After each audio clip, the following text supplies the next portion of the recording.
Hi, this is Irolan Harkonnen from the BC Alliance, and you're listening to the Escape Pod cast. This show was recorded in front of a live studio audience. Hola, soy Irolan Harkonnen de la Alianza BC y estás escuchando The Escape Pod cast. Este programa fue grabado frente a una audiencia en vivo.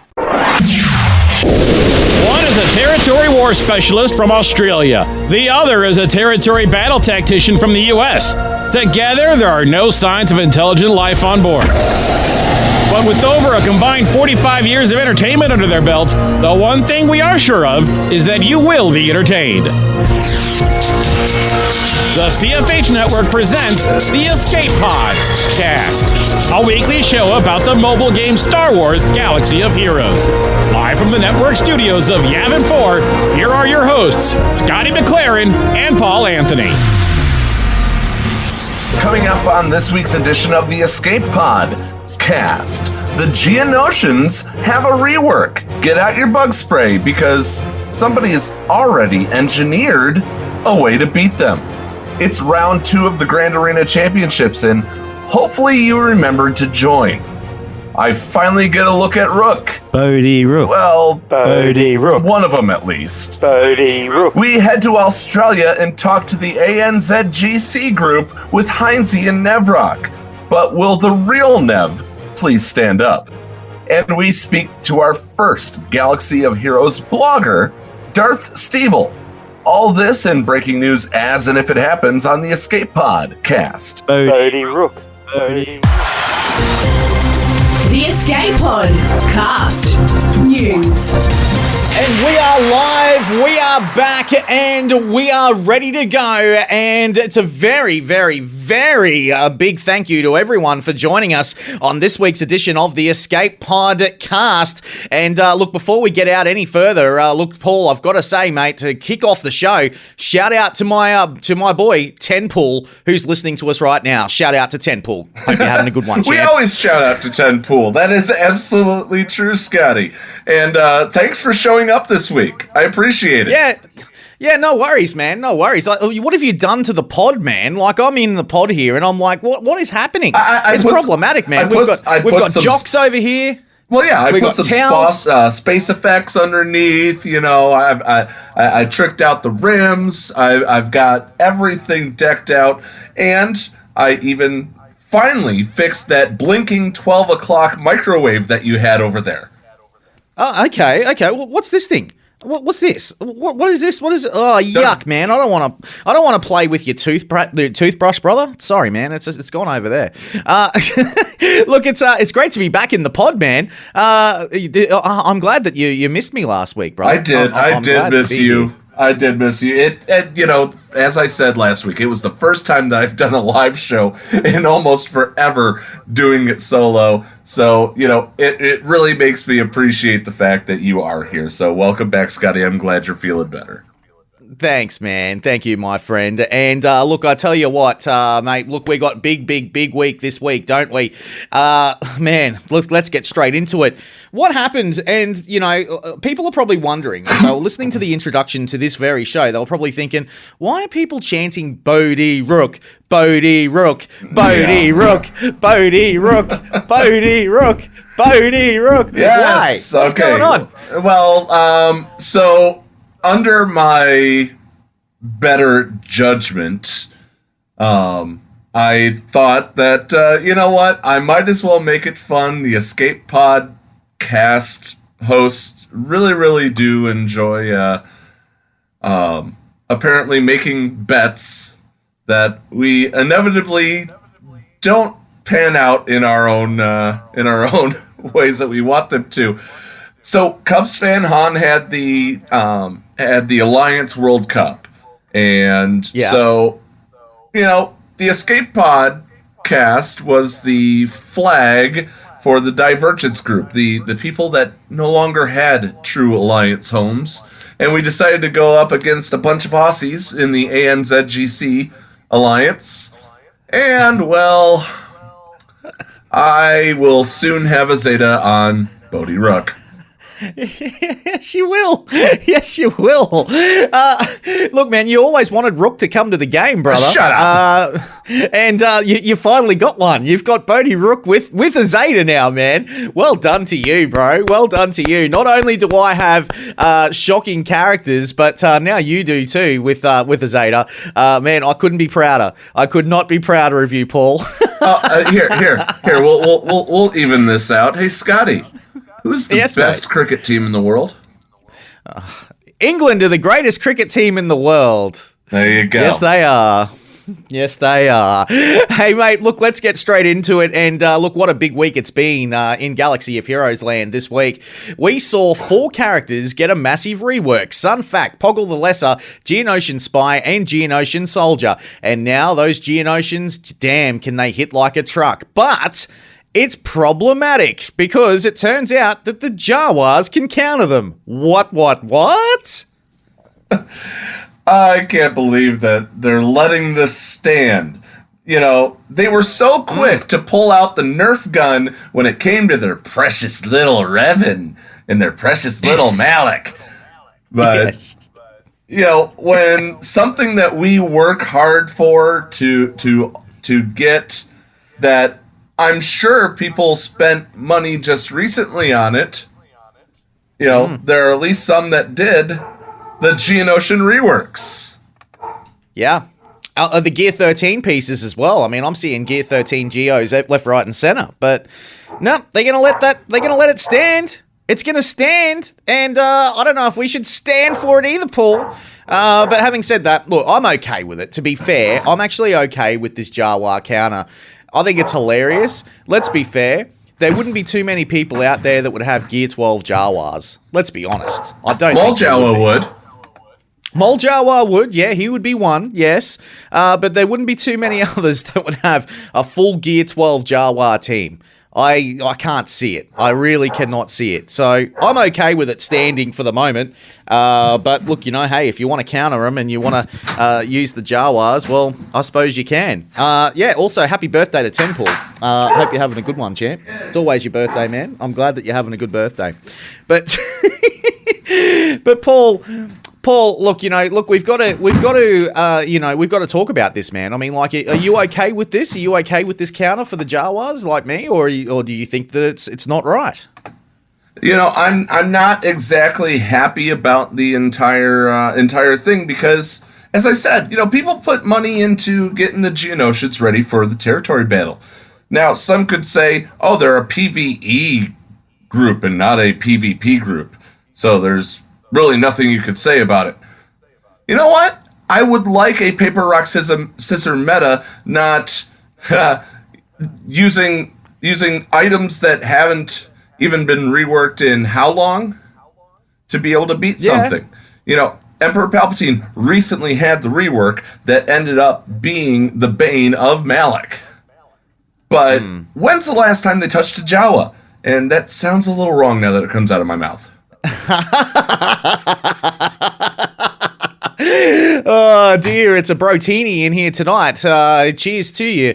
But look, you know, yeah, Paul, I agree with you. But having said that, you know, I'm okay with it at present. I mean, like, because look, the Geonosians, man, they were never that great. And now they are. They're actually a pretty good little team now.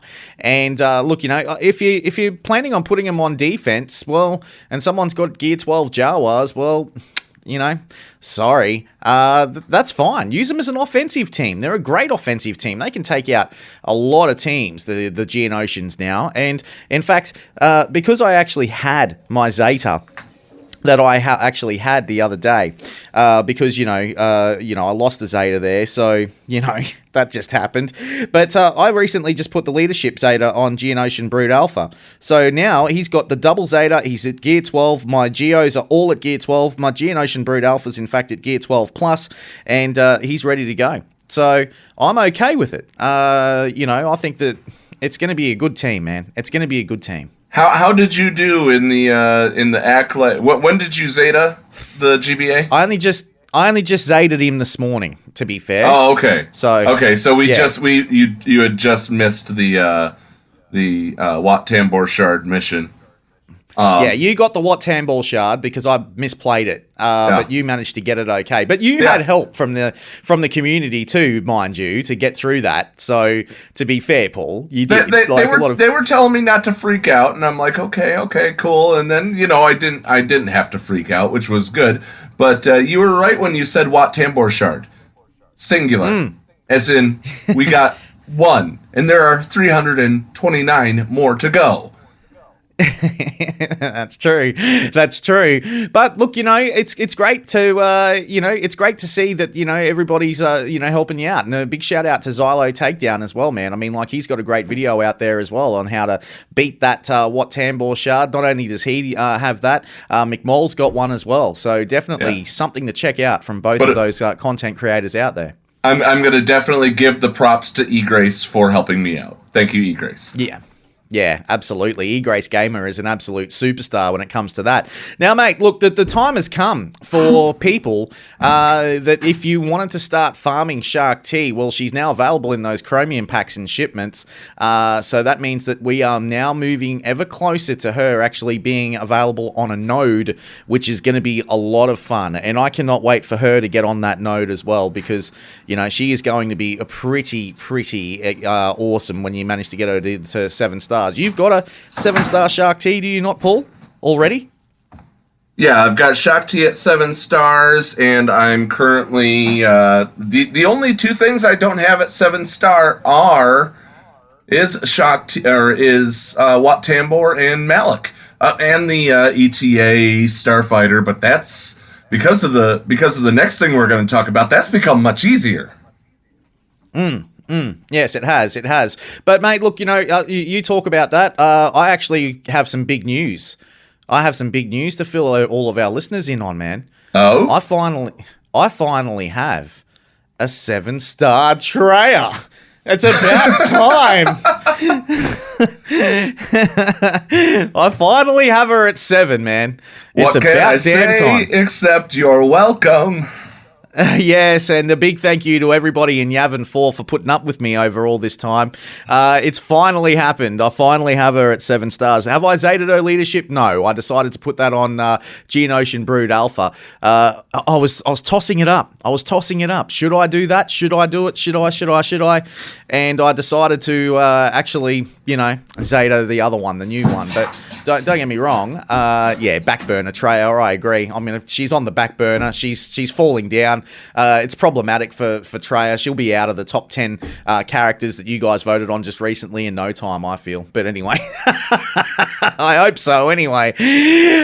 Look, Paul, we got to move into this, man. And something else that happened this week too was not only the Geonosian rework, man, but it was also something else that came our way this week was that there was a bit of a change when it came to how we were spending our currency with the fleet. Would you care to elaborate on that, man? Well, yeah, I mean, so I want to CG Cyanides. He's the one who put this out. In a prior post, he says he wanted to talk about how they're adding more acquisition sources of gear for Gear 12. The rules of acquisition, if you will. Oh, wait a minute, this is the wrong universe. But the thing that I was pointing that they talked about is that they changed how to get all the Gear 12 pieces. Before they go into the changes, he says, he wants to lay out the terminology when talking about Gear 12, and he says old Gear 12, Gear 12 Plus, Gear 12 Finisher. But then, later on, and at the very end, as stated earlier, all of these changes are currently set to be temporary. Let it be known that on July 20th of 2019, that they said the word temporary. If they go back on it, shut up, quit bitching. Yeah. So, that being said, ship energy is just like regular energy. You gain 10 every single hour. Your refreshes are 50 for a refresh. So I went at the very start of this, I had just 6-starred the ETA. I'm now sitting at 32 of 100 shards to finish off that ETA. Nice. Yeah, so Nice. it's coming. I should have that by the next TB, and then we'll be able to have one more. I just need more. I just need Yavin 4 to get more palp shuttles. That's all. Yeah. Look, I'm okay with that. I'm cool with it. I don't need anything in the fleet at all. In fact, all I need from fleet is basically just gear. That's all I'm chasing from there at the moment. And we've got. Well, know that they removed the following gear from normal fleet nodes. That was the 5 AKT stun gun prototype, the 8 biotech implant, the 5 Athacam med pack, the 3 Zerka stun gun, and the 3 Carbonti sensor. All those pieces. All the pieces that you need to get to Gear 12, basically. Get to Gear 12, but not Gear 12 itself. That's right. Yeah, that's right. I'm not upset about that. You're to not. be I honest am. with you. I'm not upset about getting to Gear 12 because there's still places to farm it. And I would rather be using the fleet energy to be getting... There's still some of the Gear 12 stuff in normal fleet. In fact, they added Gear 12 plus salvage to the normal fleet battle. So on your regular nodes, you can go after old Gear 12. On these ship nodes, you can go after Gear 12 plus. You can do the hokey pokey and you can turn yourself around at the same time. Okay, look, Paul, I'm fine with that. I am fine with that. But what I think needs to happen is this. I'm going to go into one, for example, right now for one of those Gear 12 plus finishes, shall we? Let's have a look. I'm just going to try and find the Cryotech. Tell me, guys, people listening to us in the listening lounge, where's a place that I can find one of those Gear 12 finishes? I'm just going to have a look right now. I'm just in my fleet battles right now. Just go into a 12. Just go into somebody that you have at Gear 12 and then search for the piece. You'll find it. Yeah, all right, here we go. All right, so here's a perfect example. MK6 Athacam Medipack Salvage. I own 37 of those. This is on Fleet Node 5E or whatever it is. So right at the very end. And not Geonoshians, 5H, sorry. Right at the very end. Now, the gear piece that comes with it is an MK6 Toggle Co. HoloLens prototype salvage. I do not need that. I've got 1,119 of those little bastards. So, from my point of view, I think, why don't they put the Gear 12 plus pieces in there and the Gear 12 finishes back in there? Like, I would love, for example, let's have a look at this.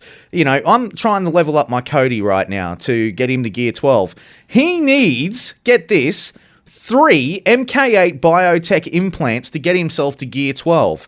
Now, having a look at that, right, that's problematic right here, right now, because if you go into it, you're going to be only farming off 9F normal side, light side, 9H normal side, light side, and 9C hard node, right? That's where you can get it from, but you can also get it from the STR Gear Challenge, the Tarkin one.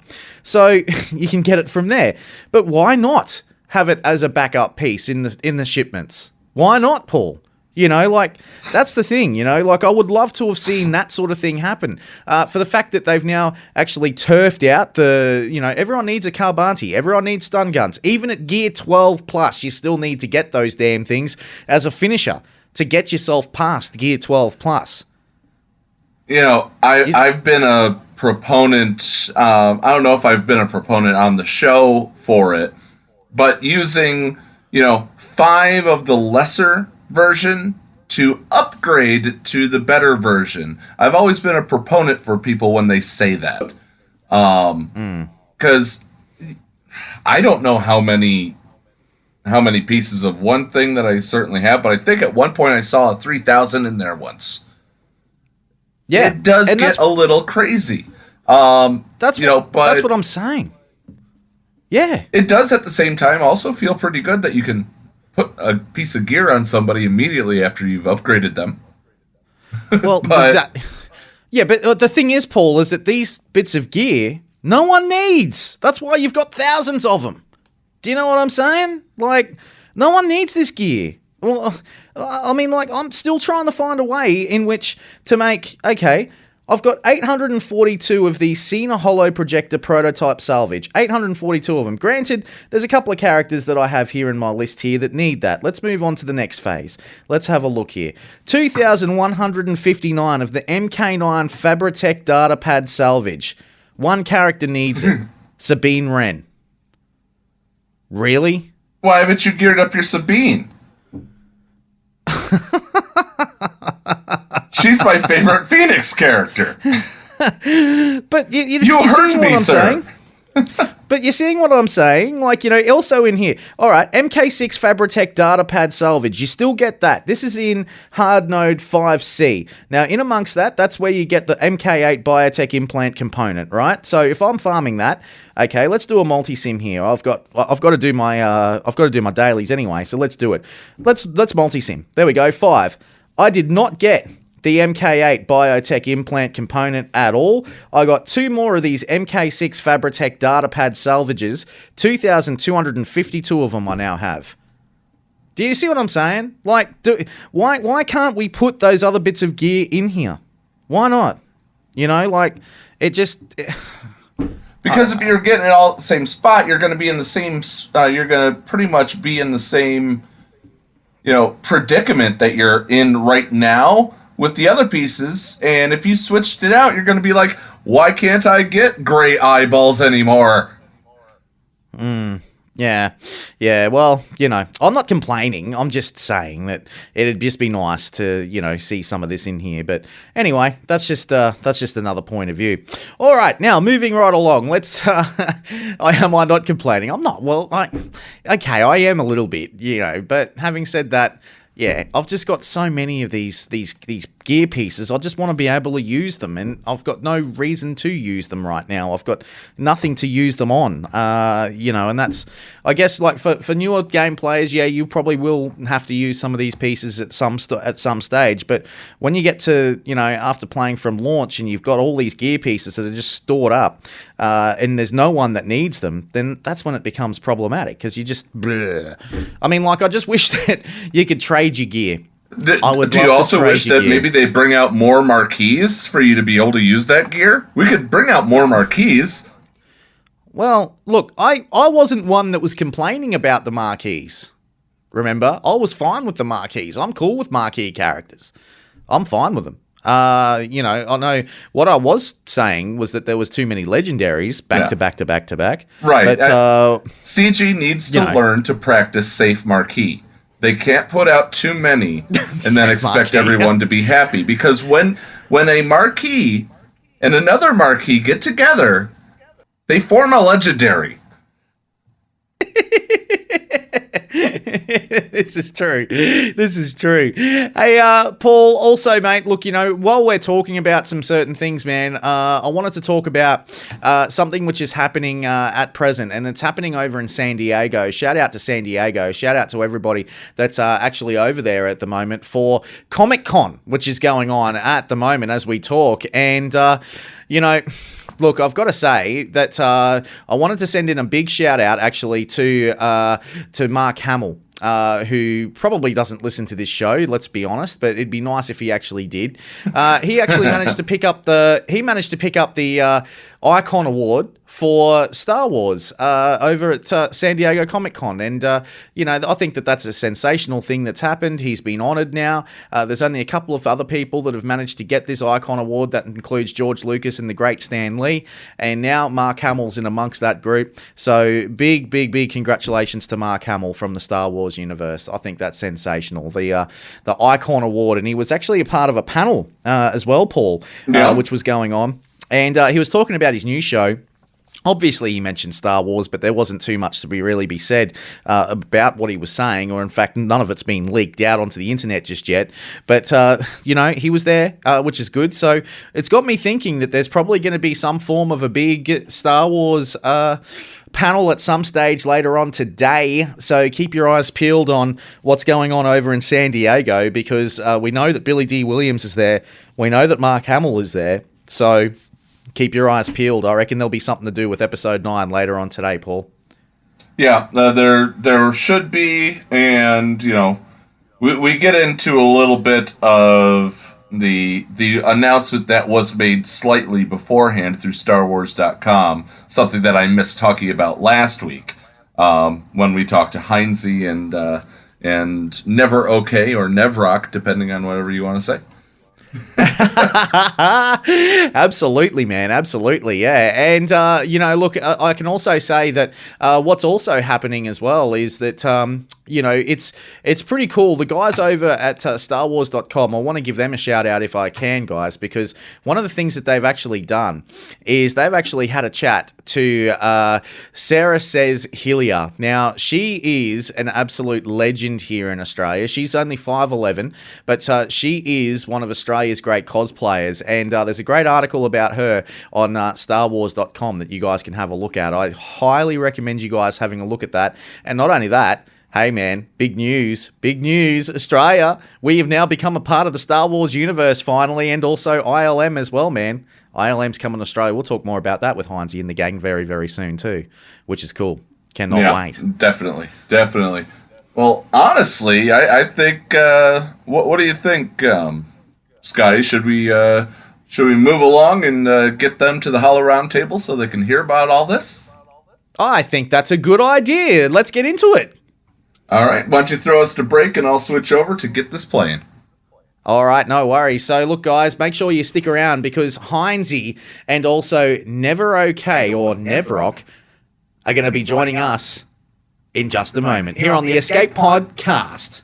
And now time for something completely shameless. This is your favorite YouTuber's favorite Greek-American Swuggo YouTuber from the greater New York City area, whose name has 8 letters, beginning with an H and ending with an X. Wanna guess who, TC14? Come on, guess. Horsebox. Try again. Homeobox. Seriously? Horsepex. You know what? Just forget it. I was trying to get you to say Hellenix, you dumb droid. Anyway, welcome back to the Escape Pod Cast with your hosts, Paul Anthony and Scotty McLaren. Take it away, boys. I have a droid to disassemble. Oh dear. Micaeus Modding Mayhem is the premier remodding service for the game that we all love, Star Wars Galaxy of Heroes. With some of the most affordable rates in the industry, Micaeus will rebuild your roster from top to bottom and give you consultation on where to go from there.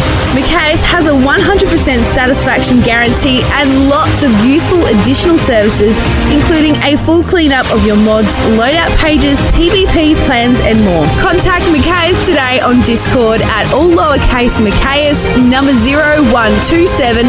That's MIKAYAS number 0127, or at micaeusmods@gmail.com.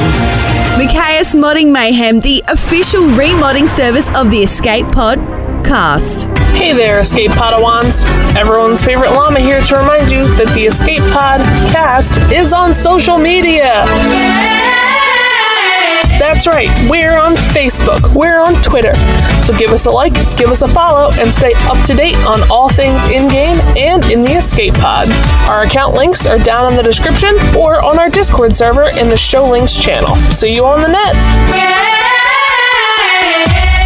Hey everyone, Biscuit Weasel here from the planet Coruscant and the HSTR project. Some of you may have seen my latest videos about my modding and Grand Arena strategy, but I want to help you personally. Head on over to patreon.com/biscuitweasel, that's Weasel with a Z, and check out my new Patreon rewards. And while they last, the first 10 people to sign up at the $10 level will get the whole $30 package for their first month. That's patreon.com/biscuitweasel. Remember, that's with a Z. Today. This is Cubs fan Han, and you're listening to the Escape Podcast. The Escape Pod Cast, The Round Hollow Table. And welcome back to the Escape Pod Cast. And joining us for the Round Hollow Table is two lads that have been lurking on the Escape Podcast server for quite some time. And I got to say, it's an honor of mine to actually introduce into the Escape Podcast for the very first time ever. We've got a couple more Australian players, which is absolutely brilliant. From the ANZGC, we are joined by Hynsey and also Nevrok. Hello, boys. How are we going, fellas? Very well. Lovely to be here. It's great to have you guys here. First things first, we have to talk about the ANZGC in the World Cup. And look, Sounds like a good idea to me. I like it. What the hell did I do? The Cubs fan Han bet that was on. Paul, look, please explain. What was going on?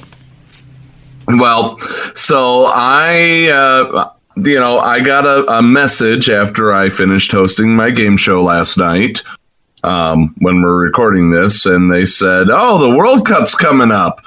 And I'm like, yeah.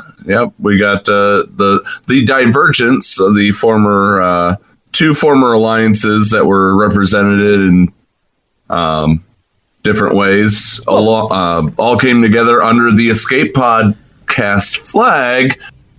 And we just so happened to be paired up in our group, or in our elimination bracket against the Australian and New Zealand. You guys fill me in what the GC is. I always forget. Yeah, Galactic Corps. Yes, yeah. Space Force. And so they ended up facing us, and Hynsey here decides that he wants to have a Zeta challenge, since you've lost two of those yourself there, Scotty. I have. And so I decided, what the hell? You can't have an Australian betting an Australian, man. It's just not right. So, we couldn't do that. So that's why these guys said, "Nah, Scotty, you get off, because you've just done you've done the veteran Han, you've done the Rose Tico. Paul, it's your turn, brother. You got to step up to the plate." That's exactly what happened, isn't it, Paul? No, but you're telling a good story. Then after that, what happened was they said, "Oh, you do the Scotty Zeta Rose thing, Paulie Zeta Rose." I'm like, no, Rose is overplayed. So we decided to go with Bodhi Rooke, even more useless of a character.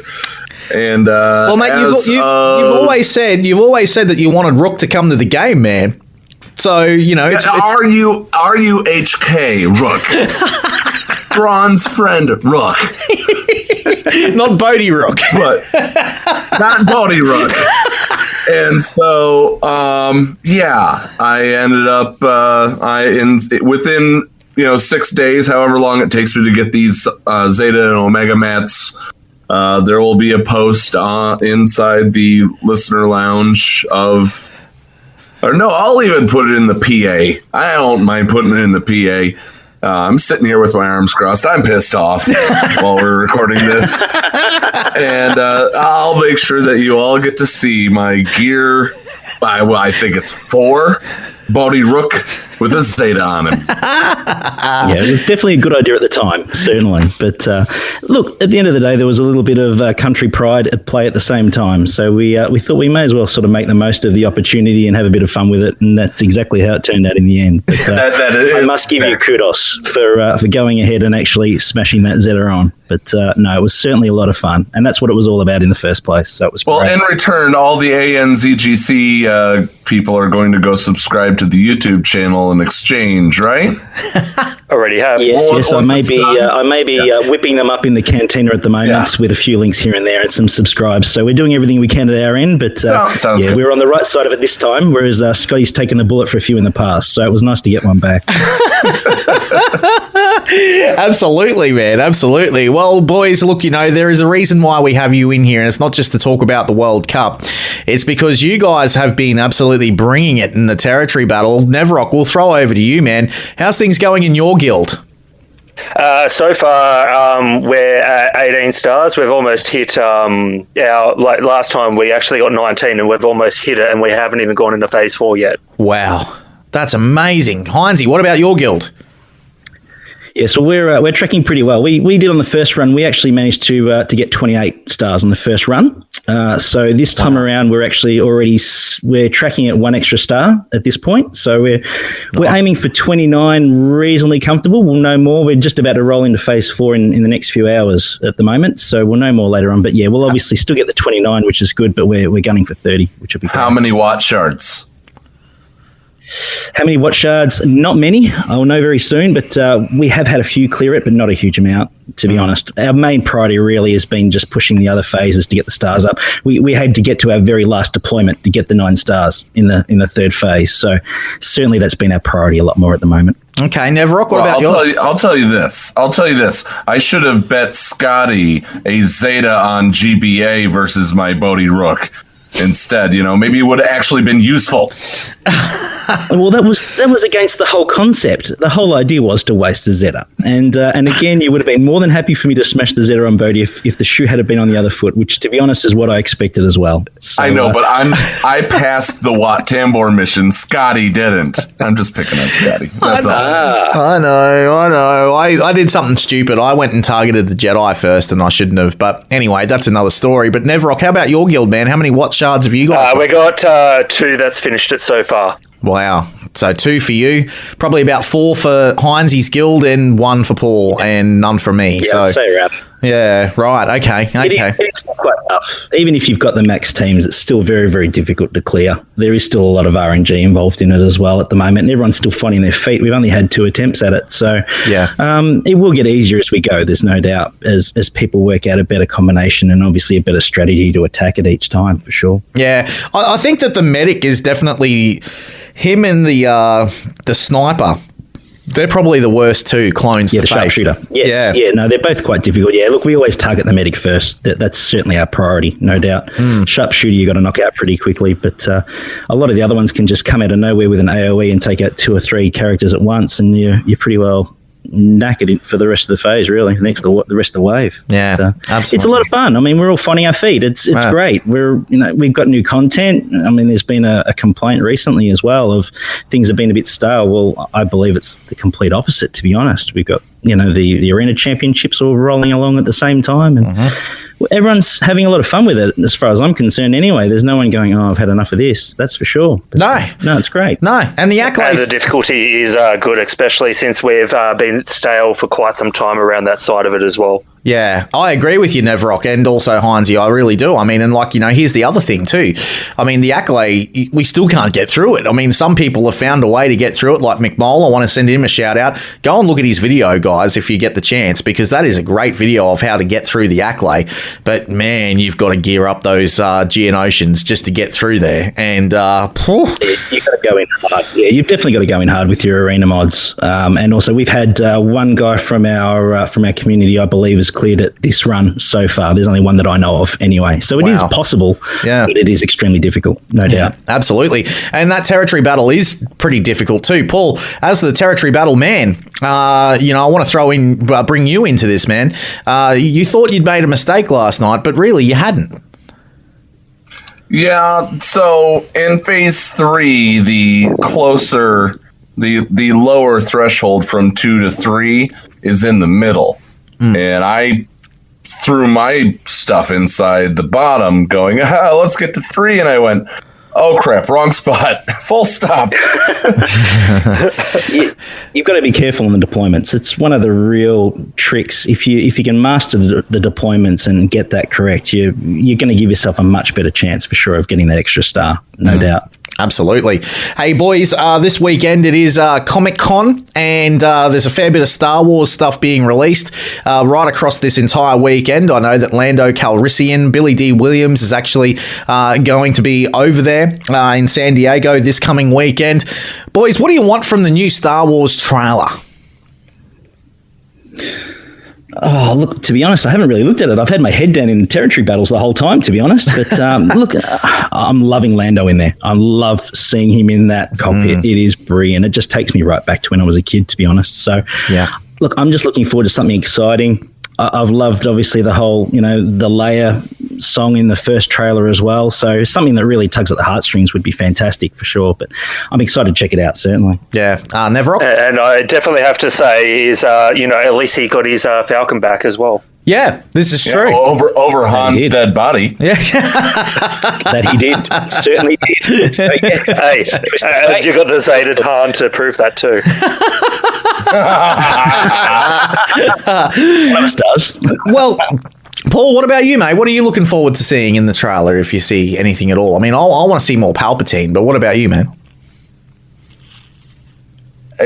Absolutely. I want to see more Palpatine. And one of the things that I did want to talk about last week that I totally forgot about talking, I want to see more of these named Sith troopers. Yeah. The toys have been released, yeah. The red things, the Sith troopers, yeah. Absolutely. The toys have been released. They're red, 100% red, and they're in the Stormtrooper sort of getup. It looks pretty cool, actually. That's a Comic-Con exclusive that people are getting their hands on this weekend, which is quite interesting. Yeah. Yeah. What are they going to rename our in-game Sith trooper in this case? Will it be Old Republic Sith Trooper or Republic Sith Trooper? Because technically if they were he's part the of Old Republic. he could be part of the First Order, so it could always be First Order Sith Trooper. Yeah. But they just call it Sith Trooper. So, yeah.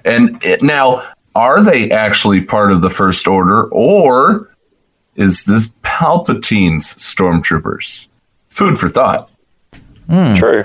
Absolutely. Yeah, take in for sure. Yeah, absolutely. But one thing's for sure, we'll be seeing them at some stage. But more and more and more additional figures and the likes are actually getting dropped at Comic-Con as we speak. So it's all happening over there in Comic-Con. But the reason why I brought up episode 9, fellas, is because there was a huge announcement which was made here in Australia earlier in the week.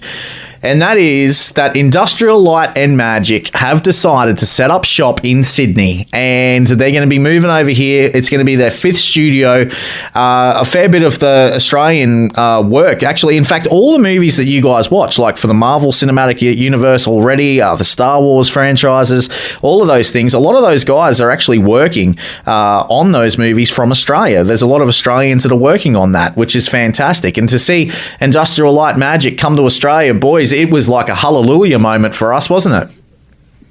Certainly was. Absolutely. Look, we were absolutely wrapped with that. The announcement was great. We have a lot of very, very intelligent people in regards to cinema making generally. We have a lot of very popular movies in the past that people don't even realize were made here at the time, which was great. But no, look, it's definitely a good sign for us. We're pretty proud on what we can and can't do. We're a small country, and we make the most, and we bat above our average in a lot of times. So no, it's great. It's wonderful. Yeah. Oh, look, Pirates of the Caribbean was another franchise that was filmed here. There's so many great movies that have been filmed here in Australia, and also the guys that the special effects and the like to be involved in that from Australia. Like, we lead the way when it comes to that sort of stuff, which is just unreal. So, hey, I'm just putting the flag up for Australia, and ILM have woken up to it, and it's great to see these guys here in Australia, Nevrok, isn't it? Oh, definitely. You pretty much got every type of, environment there is in Australia as well, being one of the oldest continents in the planet. So, How did you celebrate the news, boys? We may have done it the old-fashioned Australian way. We may have had a few beverages at the time, which is generally what we do. But no, it was great. So no, obviously we're just interested in more information, what we have coming this way, what sort of movies they're looking at producing. Well, the Rise of Skywalker will be done. Very exciting. Yeah, the Rise of Skywalker will be done through ILM in Australia, which is going to be awesome. So that's their first big movie they're going to be working on. And I don't know about you boys, but the very first thing that I did as soon as ILM made the announcement was I went onto their website to see what job applications they had. Yeah, I was looking for a job. Yeah, I was looking for a job. Certainly, that would be incredible. But, I don't know if they'd accept my my offer, but definitely worth a shot. That's for sure. You could try for best boy. I've always loved the best boy in those films. Absolutely. Definitely the best boy. There's a lot of other roles I'm sure could come up with. Whatever it would be, I would sweep the floors. Honestly, it would be incredible, no doubt. Yeah, Hynsey will be the grown-up character of the kid that you see at the end of The Last Jedi. The only part... I'll just sit there sweeping away. Spoiler warning. I'll tell you this. It's been out long enough. It's not a spoiler warning. Now, I'm going to say this. The Jedi janitor was the one thing, and it's the only thing that I truly did not like about Last Jedi. The Jedi janitor? Yeah, look, I mean, and obviously it leaves the door open for other movies down the track, I guess. That's the whole idea. But it would be fair to say that The Last Jedi in general was quite polarizing on a lot of different fronts. So why would that moment be any different, I guess? True. Very true. Well, guys, I've just got an update from out of Comic-Con to explain to you. Life-size stormtroopers have actually invaded Comic-Con as we speak. There's a life-sized Captain Phasma that's there. There's a First Order stormtrooper. There's the Shore Trooper who's there. The Sith Trooper is there as well in all of its glory. The Imperial TIE Fighter pilot, the Scout Trooper's made his way as well there, which is absolutely brilliant. And not only that, there's also a Darth Vader Japanese version, which is walking around there in San Diego at the moment. So, boys, that's just a little bit of a quick update from San Diego Comic-Con. Well, that's great. Look, I'm just saving up the crystals at the moment, so we know what packs we need to buy later on. I think they're going to make the most of the opportunity for sure. Yeah, absolutely. Is that like a bit of an insight, do you guys think, about, for what characters? Oh, absolutely. Yeah. Oh, for sure. Look, I mean, there's a lot of content coming our way. We're even still waiting for the Malevolence, obviously, at the moment too. So I'm expecting, obviously, probably some more First Order ships down the track. To be honest, yeah. There's always a capital ship available, of course, which hasn't been looked at. So they've got all the ships for it, but obviously not a capital ship. So there's no reason why that can't be brought in down the track for sure. Yeah. Paul, I'll throw to you. Yeah. No, it's. And now you're saying that they're having those there. I'm guessing they're part of the 501st, Scotty. So, it's not too crazy that you're going to see 501st members at Comic-Con. But as far as the Clone Wars content, remember what Carrie said. If we were sick of Old Republic, we're going to be sick of Clone Wars by the time that it's done. Yeah. So I can't wait for, Robo Mall and regular Legs Mall. Well, no, Paul, it wasn't the 50. Look, mate, it wasn't the 501st that were there, actually. I just wanted to correct that. It wasn't the 501st that was there, actually. They've actually got like an actual display of life-size stormtroopers. Nice. Yeah, which are all there. And the Sith Trooper is there. So, yeah, they've gone and put this up, which is absolutely awesome. And, maybe it's a sign of what's to come at the San Diego Comic-Con, perhaps. I hope that Phasma's in 9. I hope she didn't die from her fall. Well, she's there. She's in the display, and she looks like she's all. I mean, if you have a look at the photo, I've just shared it with you guys. It looks like Phasma might have survived, to be honest, because she looks like she's all burnt up a little bit, like from going into the lava pit. It's looking very interesting. The new suit for Captain Phasma. Yeah, well, she's had a bit of a rough trot, hasn't she, in the last movie? So, it'd be interesting to see her place. She's a good character. It's quite the helmet's not cracked. No, the helmet's not cracked. The helmet's not cracked. I'm zooming in here. I think that's just reflection. Yeah. I think that's just reflection on the picture. It looks cool, but cool. Still. It looks cool. I'm going to read. You guys talk amongst yourselves. I'm going to read what it says down here. But he's definitely looking into that rework for her. Yeah, well, look, I wanted to talk to you guys about. That's right. I want to talk to you guys about the bugs as well, because let's go back. Let's circle back to the territory battles. Of what's happening at the moment, because this week we also saw the Geos get a rework, which was about time. It was nice to see those guys get the rework that they deserve. They've really become a really, really fine team. We know that Jawas can counter them, but we'll talk about that in a moment. But if we were going to make the Geonoshians even better, I mean, you kind of mentioned it a second ago, Hynsey. I know that Paul's wanted Click Clack for a while, but you're keen on Click Clack too. You think that Click Clack could be coming to the game?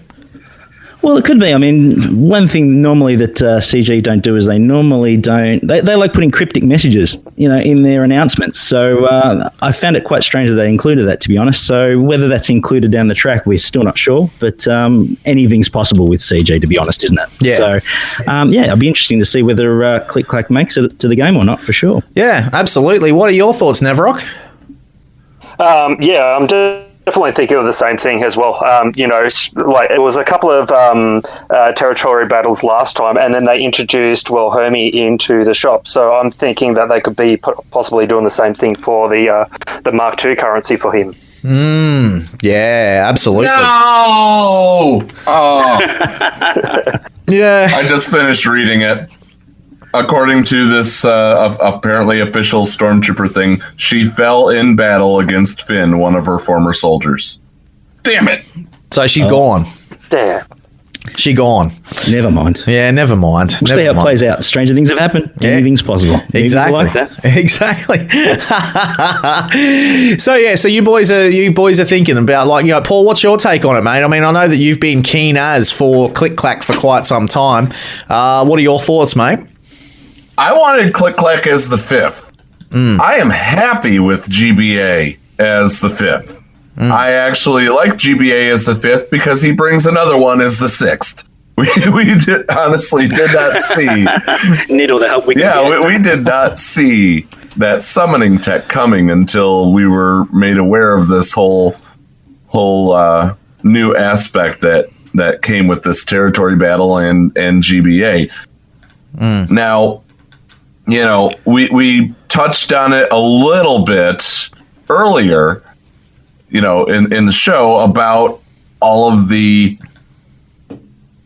hate that is kind of going in the direction of CG for being quick to pull out that Nerf gun when it was their precious Old Republic Jedi. But as soon as it's somebody that you spend a lot of time farming and going, and some people even spent money on to get this one right away for the territory battle, and you still can't beat it, yet they're like, oh no, those Jawas are working as intended. What the hell? Yeah, I wasn't happy with that. I was really surprised that they came out and announced that, to be honest. Obviously I understand the idea with the mechanic, but they can really just become heavy-handed sometimes on certain changes, and very, very quick and swift. And then other ones, they go, we didn't see that coming, but we kind of like it and we reckon it's pretty cool, so we'll keep it. Well, yeah, a lot of people have invested a lot of money in the bugs. Yeah, Hynsey. I kind of liked the fact that Emperor Palpatine could shut the old relic up. Yeah. Yeah. Look, it's just one of those things where we were just quite surprised with it, to be honest. It was really amazing. And when the videos came out, instantly we looked at it and we thought, how is this even possible? But it was a real surprise. Obviously, it's a good farming opportunity for the Jawas as well. At the end of the day, they're looking at a lot of opportunities to farm all the different factions, and now they have one for the Jawas, because we haven't really been using them since, we obviously all cleared the mods challenges. So I'm sure it's nice to have a use for them, no doubt. But on the flip side, there's been a heavy investment in Geonoshians specifically lately. A lot of people aren't overly wrapped about that being available. And then obviously discovering it an hour or so before the Galactic Championship started up, so people could quickly put mods on their Jawas, and some didn't. Probably didn't help things either. But it's quite interesting how it all played out. Oh, look, I agree. And there's a Reddit post actually, which was actually done by Little Uzi but not normal. And, this person says, to survive a Gear 11, Gear 12 Geonosian ambush, Jawas would have to be decently geared and modded in order to rack up enough thermals. You can't just throw in Gear 6 Jawas and expect it to work. And I'm assuming that not many people are going to take their Jawas to Gear 11 right now because they counter a single team. Let Jawas let the Jawas have their day, man, and stop whining about the Jawas. And look, it's been upvoted 79 times. A great post there by this person, and great to see the interaction from a lot of people there actually saying, look, it still does come down to RNG, which it does, at the end of the day. Yeah, look, it does. Oh, absolutely. There's still the RNG element to it, no doubt. But look, at the end of the day, the great thing about the community in general is everyone has a different opinion. There's no wrong answer. Yeah. So it's just a case of some people think that it's a great idea, others don't. We all have, obviously, we love the game at the end of the day, and we want it to be wonderful and successful, and we want to enjoy it and make the most of the characters we have. So obviously they have their own reasons for what they do. And that's the way it's obviously always going to play out for sure. But I just found it interesting, probably more than anything else, as many did. Yeah. Oh, look, we all did. But in saying that, I found it hilarious that the Jawas were taken about. It's quite funny. I saw the video and I thought, really? Yeah. But anyway, everyone to their own, and we'll see how it plays out in time. But no, it was quite interesting when it came up, certainly. Yeah, absolutely. So the good thing about that whole thing is that it doesn't work the whole time or every single time. So that's there is a lot of RNG when it comes around to it as well. Yeah, I agree. Well, the other thing too, look, the Capital Games, this is something that a lot of people probably may or may not have picked up on, but the ship's energy has changed. The fleet energy system has actually changed this week as well. And, I thought I'd throw this out there with you two boys as well. I mean, what do you think of that? I like the fact that we're now down, instead of having to pay 100 crystals for a refresh, we're back down to 50. That's great. That's good. Yeah, no, definitely. Look, there's a lot to farm at the moment, as well. There's a lot of different materials that we all need. There's different gear we need. So obviously any reduction is a good reduction, within reason, of course. But no, look, I'm quite happy with it. I've been farming away like crazy, like everyone else has been. There's always something to farm. So anything that can help there is certainly an advantage, no doubt. Paul? Yeah, I'm sitting at 36 of 100 Anakin ETA2 Starfighter shards. My final... More importantly, though, how's your Zeta count going? That's probably more important, to be honest. I already told you I got I just bought one now that it flipped over here in America, and I'm currently sitting at 13 Zetas and 7 Omegas, so... Don't you worry your little head, all right? I got this. I'm not worried, because we'll keep an eye out. Don't worry. 6 days plus any extra Omegas. I'll be scrolling through .gg just to make sure it's there and it pops up. Don't worry. We'll be keeping an eye on it. We'll be monitoring it very closely. And honestly, I was also saving up just in case I had to do it as well. You were going to show solidarity. Take one for the team, yeah. Boys, well, I like to be a person of my words, so... Boys, there's a couple more things I wanted to throw out there to you guys because, one of the things that you guys have done in ANZGC, and look, for people fighting you in the territory wars, they find it quite problematic for them because you guys have all changed your names to the ANZGC2. So no one knows who the hell they're... Do you want to take this one, Nev? Yes, please. You actually did a really good analogy the other day when we were talking about it. Yeah, look, we were. Look, at the end of the day, it's quite simple. Basically, we are fortunate that we have 25 guilds. Bulk of them are obviously based Asia Pacific, but we have some US guilds as well, and Singapore and a few other places. But the whole idea is that we do all work pretty hard on helping each other out. If you're part of the community, we're all part of the community. It doesn't really matter what guild you are in game, is the way that we look at it anyway, as far as the concept. So the whole idea is that we've basically gone through and we have named all the guilds the same. And that way it can also obviously give us a slight territory war advantage, but causes a lot of problem when a territory war matchup opens up and everyone's going, who are we fighting? But it's been quite fun, but at the end of the day, yeah, it's more of a unity thing, to be honest, as far as that side of things. It's a one-in, all-in sort of approach. We all really work hard with helping each other. All the officers and all the leaders all work together, and it helps us obviously be more successful as well, which has been great. It's been a real feather in the cap. Just try and make it, a real advantage to being a member. It's a you want to know what you need to do, though, Hynsey, is what you need to do is, now that you've done this little I and L and L and I and all that fun trick, you need to change every single one of your names to Mole Eliza. That would be the dickiest move.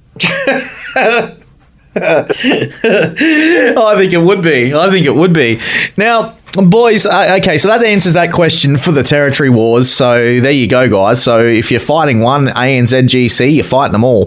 That's how it works. But, I wanted to throw this out there, guys. I mean, like DB Official created a great video, and it was in relation to this new droid team that he's managed to find, which has got IG-88 lead with Grievous.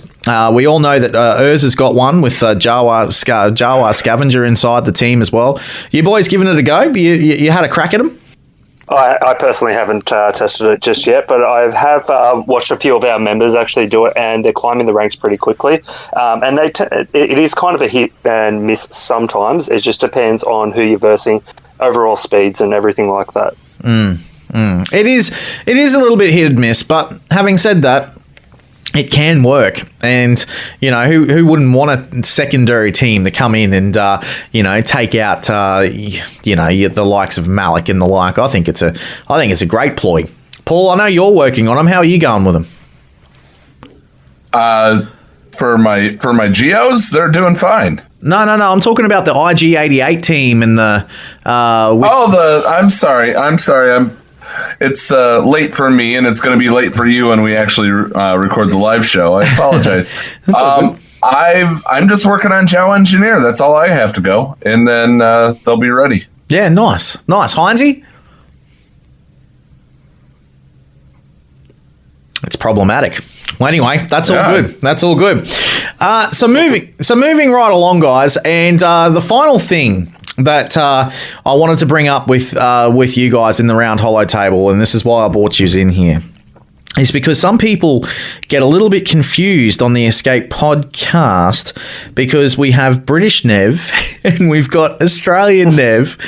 And will the real Nev please stand up? Nevrok, please stand up, my friend. What are we doing? Are we going to do like a Nev Survivor or something? Should we do that? That's still up for debate, I guess. Which Nev will stay and reign supreme, Paul? Which one? What was my term that I used the other night? I think it was the Nev Survivor. The real Nev will stand up and the real Nev will reign supreme. I thought I said there can only be one. That's right. Yes, there can only be one Nev. You wanted to do a Highlander version of Nev Us, and no, I'm sorry, Nevrok. You may have a seat at the hollow table, but I'll tell you this: British Nev has given much, much more in this time, so I'm going to have to side with British Nev. If there can be only one, but I'm okay to share. Well, that's okay, because my name is still Nevrok, or never okay in most cases. And on that note as well, I do have to say that the English cricket team is the greatest cricket team of all time. There you go, Nev. Hey, speaking of Nev, he's coming up. And I'm so glad that Rooke came to the game. Oh, exactly, mate. You've got one. You've got a Zeta on him too. Good on you, Paul. Go you, good thing. And he's going to be outstanding for platoons now as well. Oh, yeah. Hey, everything is 7-star except for ETA. Get off my back. Hey, I'm farming him too. Nevrok and Hynsey, thanks for joining us in the round hollow table, guys. It was great to talk to some fellow Australians, finally getting your name out there, which is sensational. And look, make sure, speaking of Nev, well, he's coming up in just a moment with the Escape podcast for kids. Stick around. This is the Escape podcast with Scotty and Paul. Hey there, it's Xylo Takedown from Takedown Games, and you're listening to the Escape podcast. Hey guys, it's the Nev here. If you want to hear more content from me, please come over to my channel. It's Nev. Simple as that. But if you're looking for me and you need to type something in the search, best put in my full name. It's Neil Andrew Eyre. You can also follow me on Twitter at PomPomtastic1, and you can find me on Discord, Nev, #9515. Hope to hear from you soon. Come on over and give me a like and a subscribe. 1, 2, 3. Llama, what are you doing? Well, Zed, I'm trying to count all the perks that Scotty and Paul give their Patreon supporters, but I don't think I have enough fingers. Patreon supporters can get tons of rewards, and plans just start at $2 a month. 7. Wait, what comes after 7? Visit patreon.com/The Escape Pod to sign up.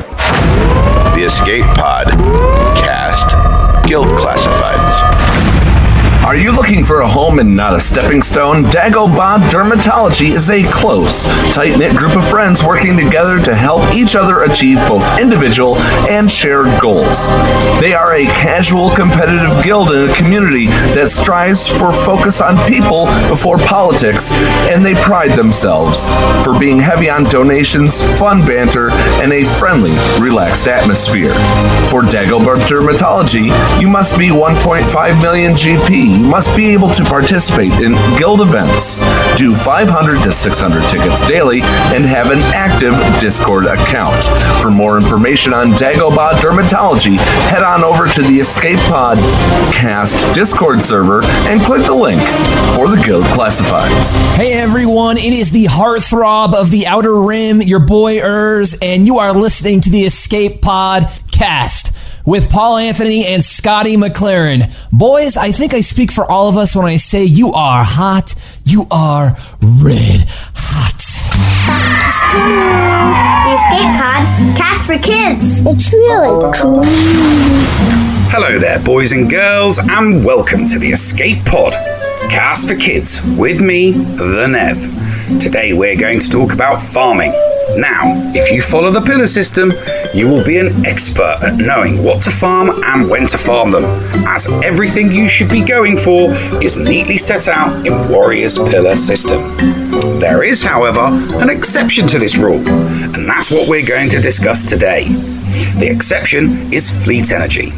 Fleet energy is not really part of the pillar system, and if you have watched Warrior's pillar system video, he does briefly explain why. But if you don't live under a rock and you've been following the recent updates, you will know that fleet energy just had a massive change that is a big game changer to farming for some rather important characters. And this update negates Warrior's reason for not including fleet energy in his pillar system. The short version is this: fleet energy now refreshes at the same rate and as regular energy, and it costs the same as regular energy to get a refresh. This is a huge change and will mean certain characters can be farmed cheaper and quicker than normal. Now, EA, in their infinite and godlike wisdom, have put a caveat on these changes, stating quite clearly that they are temporary, so it's too early to make permanent changes to the farming system. Now, just like when we had 8-sim farming, this adjustment must be taken advantage of.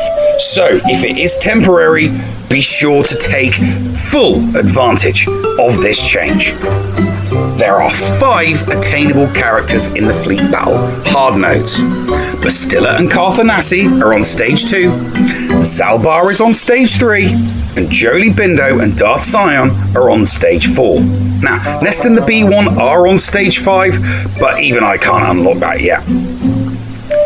Now, as a result of the changes, I'm going to recommend you farm 2 characters at a time.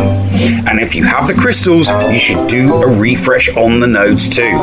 Bastilla, Bindo, and Zalbar are all needed for the event, Legend of the Old Republic. Getting that Revan as fast as you can makes this game much more enjoyable and will make you formidable in GAC.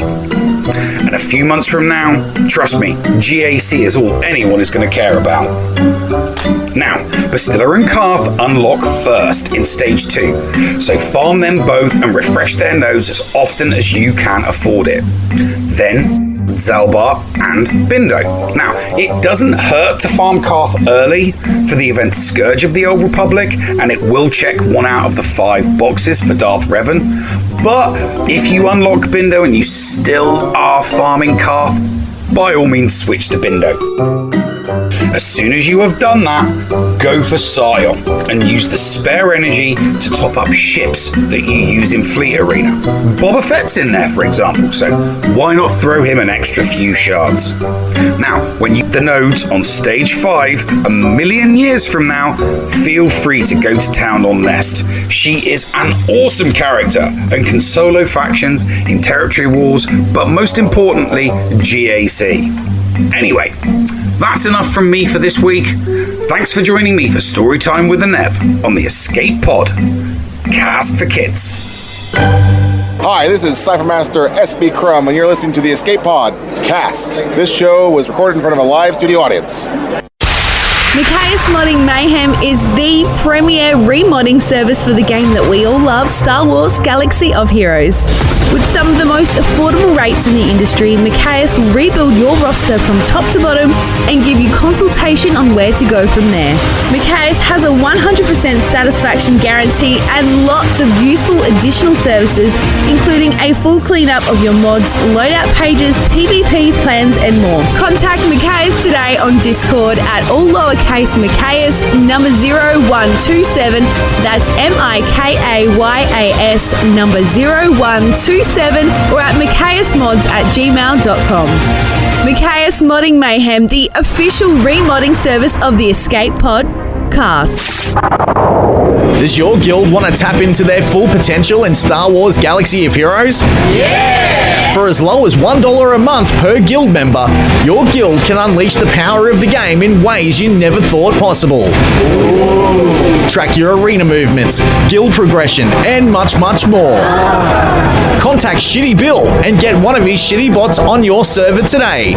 Just look for him on our Discord server and tag or message him for more information.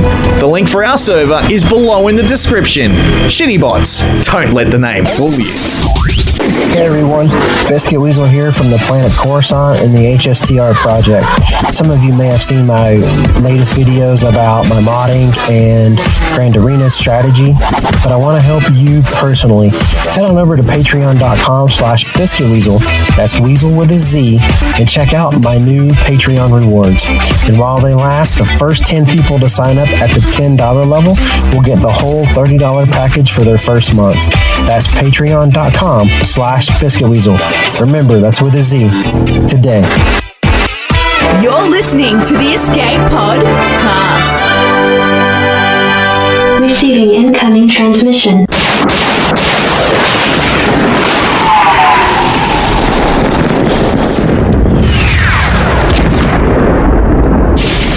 Receiving incoming transmission.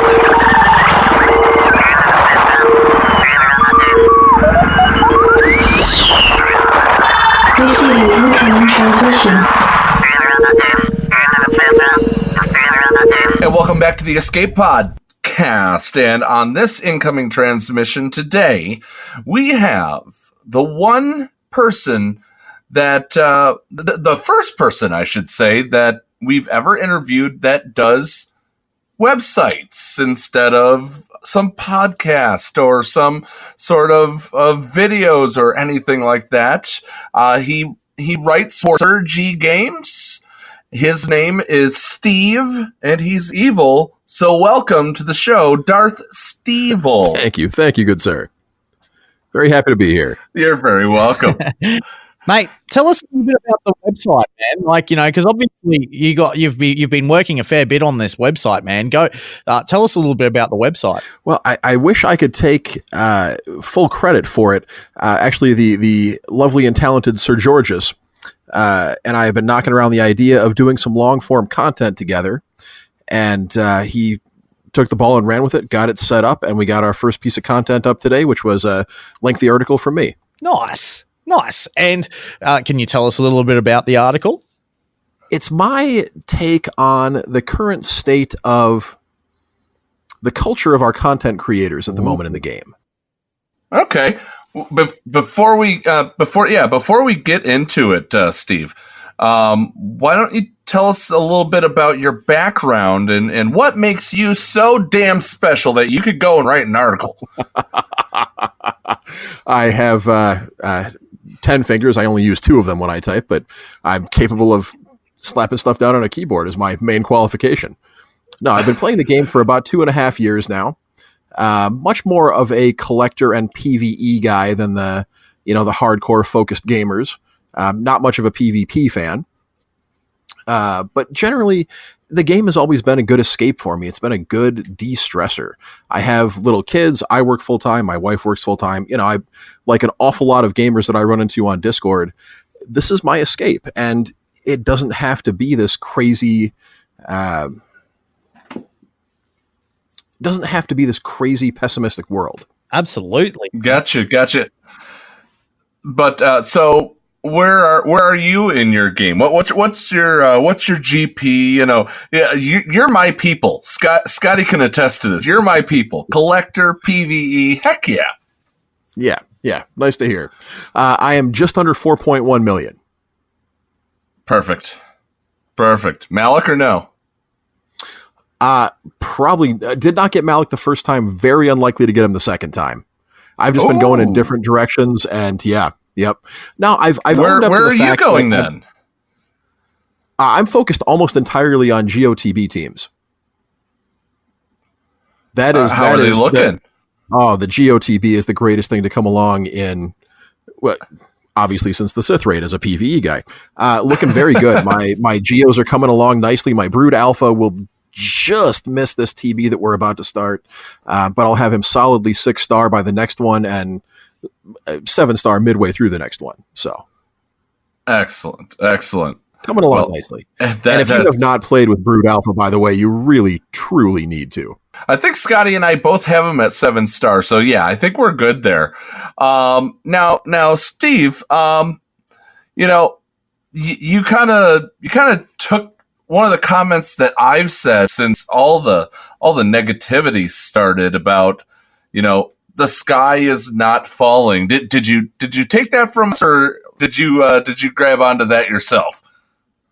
Well, if I may, you and I had a conversation along these lines before that episode of the Escape podcast came out, and I don't remember which one of us really threw that line out.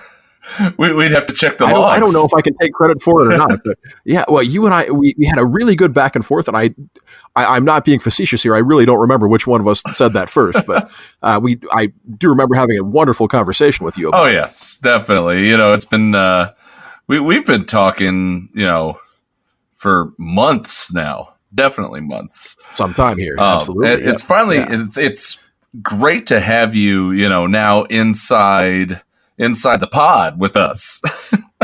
Absolutely. And, look, the website that you're involved in, it's pretty bloody awesome. I mean, not only do you guys do articles and the like, but you guys are also, helping people out with the game, which is exactly what this community is all about. Well, thank you. That is the goal. We're aiming for... There's a slice of the game of the player population that looks for the long form content. Long form content can exist in the form of podcasts, absolutely. And just to throw out a quick pitch here, I love you guys. But there's also definitely a place for the information dense written format, and that's what we're aiming for primarily. Which is great, and I love blogging, and I love the seeing you guys doing a fair bit of blogging as well. I mean, I think it's always nice to see the written word up there on the screen, and look, the developers do a remarkable job of all of that sort of stuff, and look, it's good to see that you guys are doing the same thing and really bringing it. Thank you. I really hope we can live up to that as days go forward. Yeah, so I mean, this is the first post on Sir Gorgeous's games that were that we've put up. I mean, what kind of things beyond this great editorial that you did? What kind of things should we start expecting? Well, I can tell you in the pipeline. I am working on a piece now. I run into a lot of people who have very strong opinions about alliances in the game. And it always kind of baffles me that they're so frequently negative, having been a part of several good alliances. So I'm doing kind of a, and just buckle up for the nerdiness of this, but an attempted sociology piece on independent guilds versus alliances. And I'm going to see if I can actually make that interesting. I bet I can. But Sir G is working on a few different fascinating projects. Bear with me for just a second here. Oh, not a problem. But I do have a 100-page thesis, triple spaced, and all sources cited by the end of the week. By the time that this airs. Among other things, Sir G's working on a review of Brood Alpha and a ship stat calculator. Oh, nice. No. Yeah. To actually certainly need one of those. Well, to be honest, I was kind of surprised when he mentioned that no one had ever done this before, but it's kind of a math intensive process. And yeah, he is putting the work in. That's awesome. And, look, his videos are really, really good too. And, is this something that he's moving into now more of? Is this something that he's actually doing a little bit more of, is moving into the actual blogging side of things? Well, the man himself is working on both. For those who don't recall, I think everyone who played the Darkside Hoth territory battle way back when remembers going through the Bounty Hunter special mission for the first time. And having, reasonable bounty hunters that just immediately were steamrolled and destroyed. And the Sir G video showing how to use ZAM to just waltz right through it was revolutionary and a thing of genius. I think I can speak for a lot of people when we watched it and went, oh. He was the first one to show us the Wampinator as well. He was, yeah. And yep. Yeah, and so the stuff that he's been doing on YouTube, man, is just sensational, and to be able to speak to someone like that's close to him is pretty good, man. I'm a big fan of his theory crafting. He's bloody awesome. And you know what, Stevil, look, having a look at, sirggames.com, you've written this fantastic article, as you referenced earlier in the Escape podcast, about, the reports of Swogger's death have actually been greatly exaggerated. And you're actually talking about the devs and you're talking about, the player base and things like that, man. This was a pretty revolutionary sort of an article, man. As Paul also referenced earlier too, look, the sky is not falling on players at the moment. Well, thank you. It's a little bit frustrating to watch. Anybody who's played this game for any length of time has fallen in and out of love with it, right? That's just the nature of the beast. We've all gone through hot and cold periods. I quit for a couple of months last year because it just the content at that point wasn't that interesting to me. But to have this confluence of events where there just seems to be such an overwhelming amount of negativity coming from folks that I have a great deal of respect for, this was a very easy article to write. We'll put it that way. Absolutely. Well, I also wanted to get your point of view on this as well. Look, you actually reference in here some of the former game changers, and one of them that you do reference is Arnold. And he was actually talking the other day about Marvel Strike Force, and how you actually even reference in here too about what he's been up to with that too. He's just discovered Marvel Strike Force a year and a half late. But, this is no payout on Arnold, by the way, for anyone that's a fan of Arnold. This is not that at all. And Arnold, this is not a dig at you either, man. And nor is it a dig at Mobile Gamer or anyone else either, that's doing a lot of content at the moment. But, I do have to say that, look, I can understand where they're coming from, because they want to venture out and do other things. That's fine. I understand that. But at the same time, the game ain't dying. And you put that in quite nicely in your particular article, which is brilliant, man. Well, thank you. I went back and forth on referencing specific pieces of content because I do have such a great deal of respect for what you guys do, for what so many of these guys on the former Game Changers do. But the reality is that if you have that level of public exposure and stature, that I think you have a responsibility. you also have you have a responsibility and an obligation to also accept criticism when it's due. And in this case, I really do think that it is. Yeah. Look, I would tend to agree with that.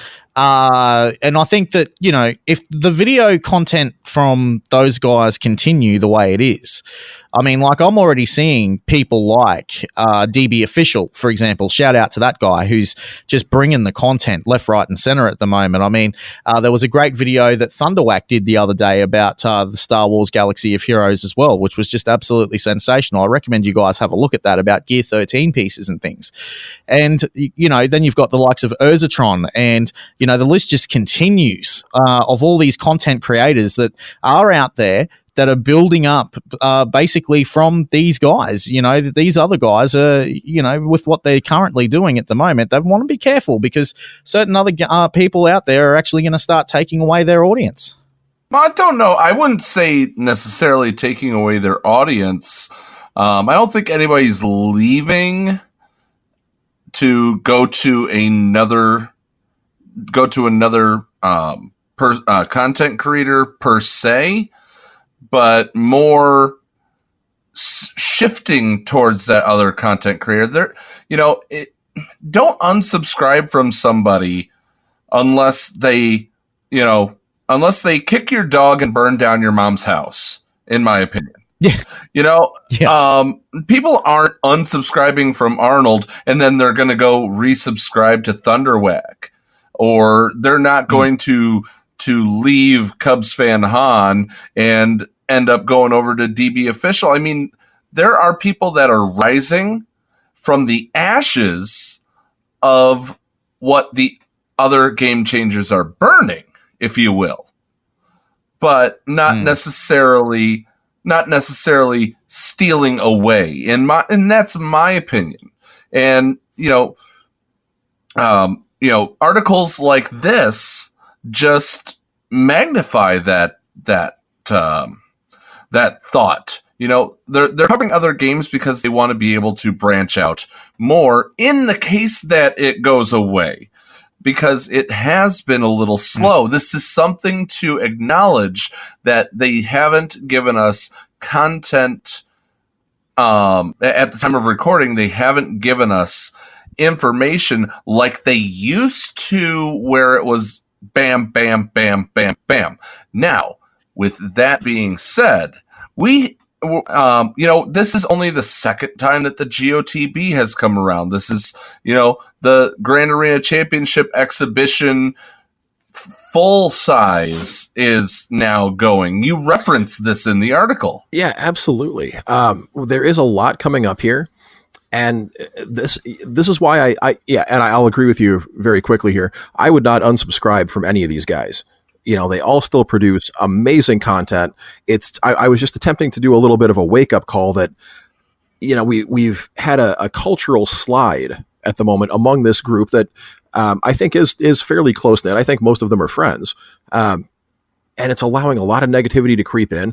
And my great fear is that, that can turn into a self-fulfilling prophecy if it isn't checked. Amen. Amen to that. One of the things that you actually did talk about in your article is something that I'm glad to mention with you, and that is the pricing and the conflict between pay-to-play and free-to-play. And you actually talked a little bit about this in your article as well. And, look, I feel as if at the moment there has been, well, probably for the last couple of months, for the free-to-play players out there, they've kind of fallen really, really, really behind. And these lulls in the game, that, so to speak, and I'm using that with quotation mark of lull, is actually a good time for those free-to-play guys to actually start playing catch-up. Would you agree with that, Steve? Oh, absolutely. Yeah, no question. And I do think there is a lot of free-to-play friendly aspects to the new game modes. Again, I reference it in the article, and I'll say it again.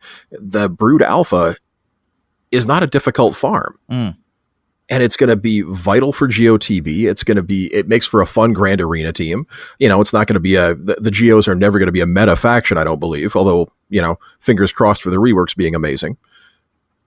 but it is a very free-to-play friendly move. And all the new gear, the Kairos, it's all available to be farmed. Absolutely. I agree with you. And not only that, but look, I do understand where certain players are coming from because, from the free-to-play point of view, because they are struggling to even get the Gear 12 finishes, and now they're actually getting the Gear 13 finishes, but they're struggling to get those other characters to Gear 12. I feel their pain, and I know that this is something that will probably be addressed at some stage to actually help those free-to-play players push their characters over to Gear 12, and also the Gear 12 finishes that are inside the Gear 12 get yourself up to Gear 13. Would you agree with that, Steve? Oh, undoubtedly. I mean, that's been the pattern for my whole time playing, is that we have these difficult gear gateways, and then something's introduced to ease them. Yeah. The reality is that there has to be someone has to pay for all this. We can't just have all of our shiny toys. And if that's the whales willing to drop, $600 on the day that a tune is released to get it 7 stars immediately, well and good. I'm not going to do that. I'll get it next time it comes around. I will continue to enjoy the game and be an end game player and have a great time playing this, and hit 23 stars in GOTB with my guild last time and absolutely better this time. Nice. I used to define myself as a minnow. I'm not even that anymore. I've been free to play completely for over a year now. Yep. What did you last venture into the water for? I bought a pack of crystals for something or other last spring. Literally, that's the last time I've put any money into the game at all. Wow. I could not tell you what it was for even, but yeah. Well, there was something that I wanted to bring up with you, Stevil, which wasn't actually included in your article, and it's something that I thought would be a good place to actually bring this up. I actually sent this to Paul the other night, and Paul, you know what I'm talking about here when I mention this. It's that playerup.com account's SWGHA account. And if you go on to here, this is where people have actually got accounts for sale for the game. And I have noticed a little bit of an increase in the last, I guess you could say, the last month or so of players that are actually trying to sell their accounts. Now, I don't feel as if that's the smart play to do. I mean, certain people are actually asking for ridiculous prices on their accounts here. And for one, I'm looking at someone here, for example. This bloke's got a 4.3 GP account. He's got both Revens. He's got Padme. He's fully ready for Malik. A 4.3 million GP account, and he's asking for $330 for that. For me, my account is worth, to me, a whole lot more than $330. Yeah. And that's something that I wanted to throw out there. I mean, I just think people are undervaluing and undercutting themselves on the game at the moment. Those people that are actually trying to sell their accounts, and it's something that you didn't quite address in your article, man. But it's something that I thought we could throw out there with you here too, Steve. I mean, what would you say to these guys that have their accounts for sale right now and they think that the world's going to cave in on their head and they want to jump out of the game now? What would you say to them?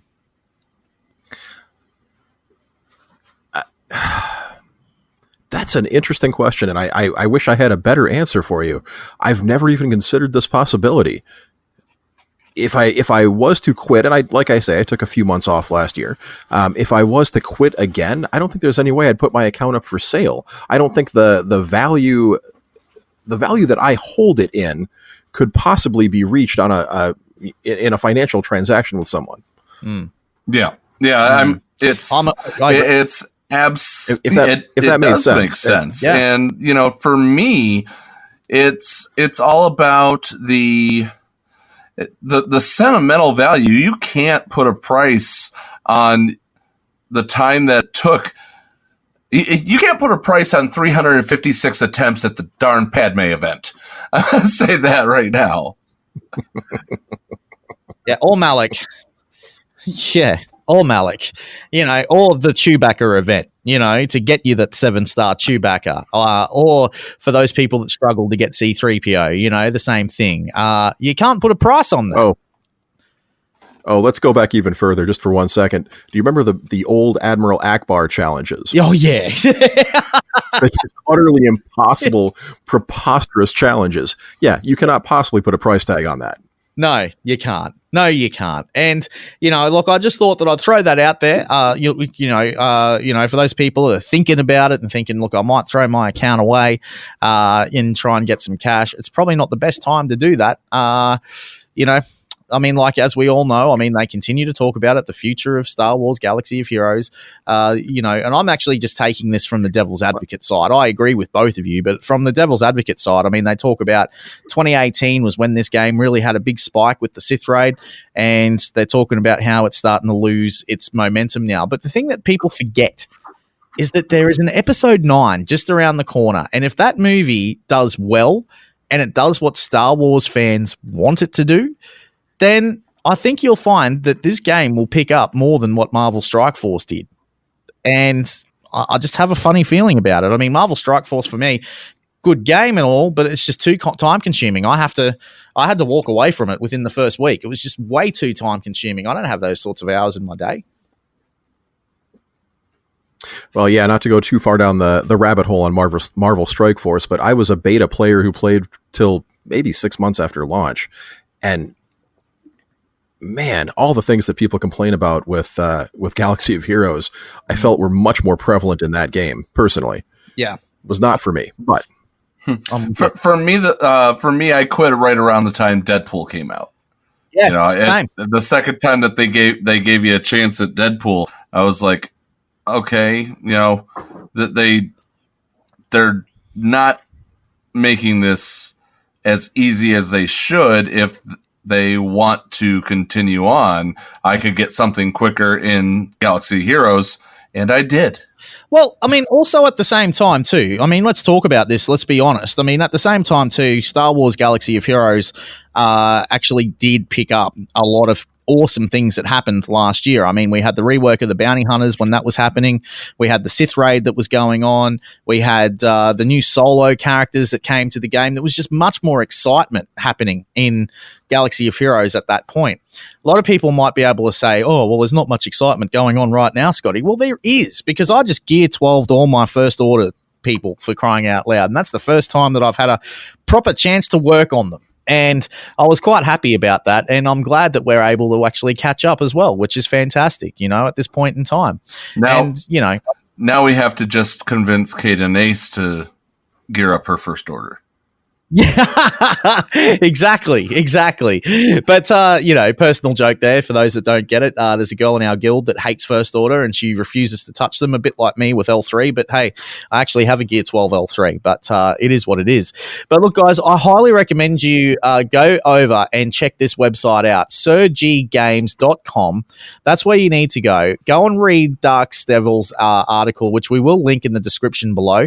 So make sure you have a read of it, because it is a great article, and I can tell you that there's some really, really cool content on this page. So guys, get over there and have a look. The blog posts are coming up left, right, and center. And DarthStevil, man, I can't wait to see what else you've got coming our way. Any preview that you can for the net, other than this 10,000 word dissertation.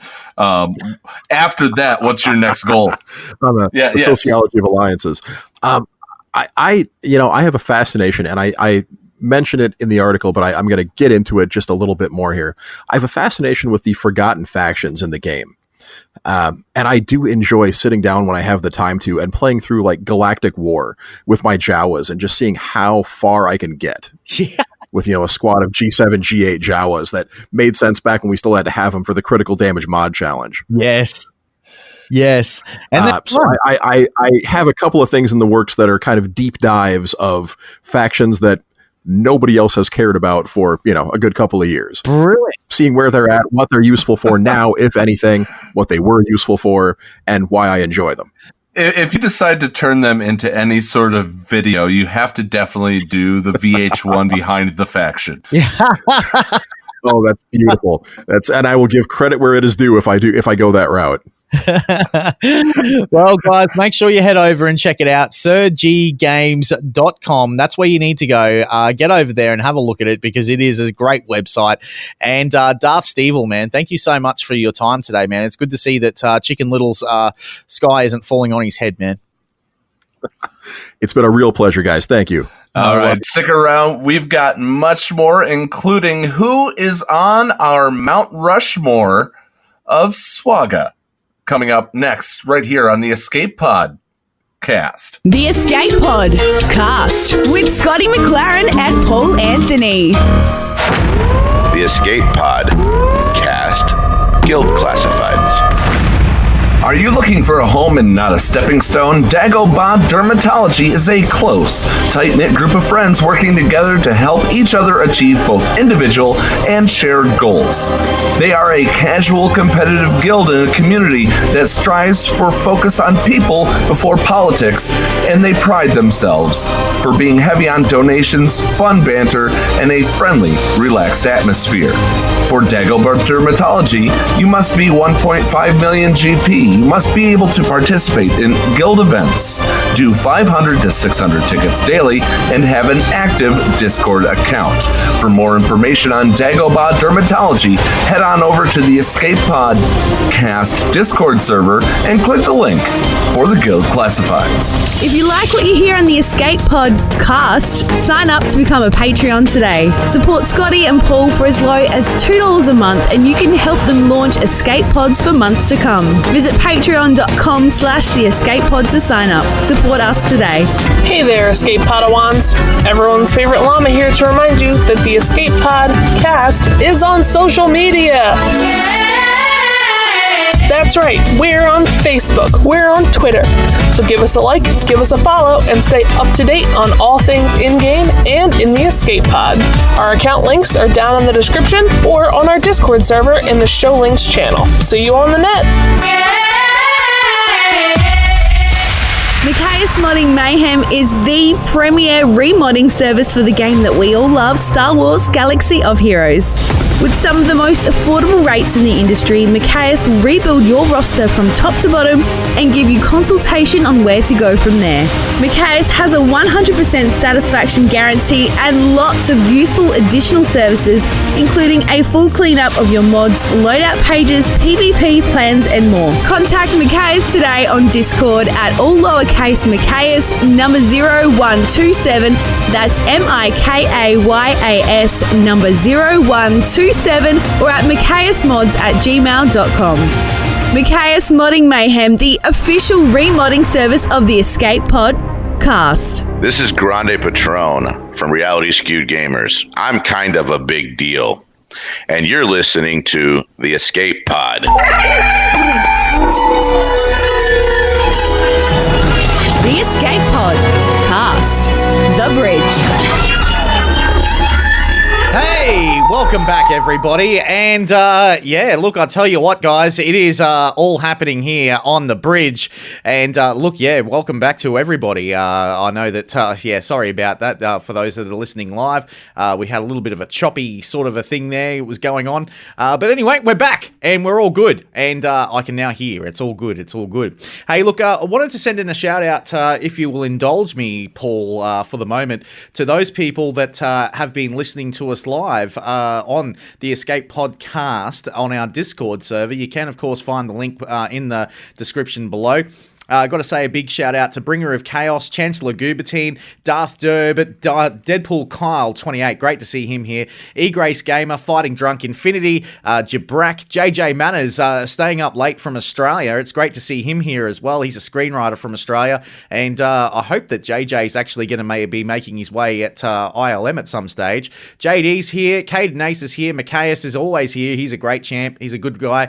Myth, Plasma, Pyronelli is here, Sir Boss, the Greek, the Magnum, Vague, Zane Carrick, and everybody else. So big thank you to all of you guys for tuning in nice and early with us here on this edition of the Escape Podcast. Yeah, special edition that showed on a Saturday because of scheduling conflicts. So, you know, I know this isn't our normal time, But thank you to all you guys that showed up. Absolutely, yeah, absolutely. Now, look, we have got a question for the bridge from Fighting Drunk, and the question from Fighting Drunk is, Crumb mentioned that the next puzzle is going to not be as obvious. Has anyone noticed anything yet, or do you think it's too soon to be expecting something? Could be interesting to see in alignment with Comic-Con. Paul, I'll hand this over to you, man, as a puzzle master. Yeah, so every time I check, I'm not going to divulge what he said to us, off the air itself. But he did allude to one type of cipher he's always wanted to do. And so I keep an eye out for that. That's all I'm going to say. I do keep an eye out to see if maybe he's trying to sneak something in. And when it does happen, I will call all hands on deck. We will get this done. But as of right now, he hasn't done anything. But we still got to bring him back on to talk to him about his trip to Galaxy's Edge and everything, man. So absolutely. Who knows? Maybe it's coming up sooner than we think. Yeah, who knows? Who knows indeed. But look, also if you've got a question as well, let us know in the listener lounge. We'll happily take your questions. And look, it's good, Paul, that we're doing this show at this particular time. I mean, it's a little bit different. For those people that are wondering, it's currently 3:45 a.m. here in Australia. And normally we do this at about 9 a.m. on a Saturday morning, but now it's 3:45 a.m. on a Sunday. But look, it's nice to be able to do this show for our European listeners, which is fantastic. So it's great to have you guys all on board, especially Infinity and the like as well. So and FD, cannot forget FD, one of our good Patreons. Absolutely, man, absolutely. And look, wanted to also send in a shout out to Hynesey for a little bit of shameless self promotion. He's a good guy. Make sure you go over and have a look at all the work that he's doing as well. He is an absolute champ. So he's he just keeps bringing it, Hynesey, and loving the content that he does. And it's great to be a part of his guild as well, man, because, we are a part of his alliance, aren't we, Paul? Yep, he's the PR guy for the Alliance, and it's hilarious. He is a very funny guy. Now, one of the things that I wanted to bring up was, so I don't know if being an Australian, there are things that I know of in Australia, like the Sydney Opera House and the Great Barrier Reef. But have you heard of the Mount Rushmore have you heard of Mount Rushmore in Australia? I assume you have. Of course we have, man. I mean, we still get all your American movies and everything over here, so yeah. Yeah, so you're watching National Treasure, and you know that inside Mount Rushmore is the Declaration of Independence actual copy.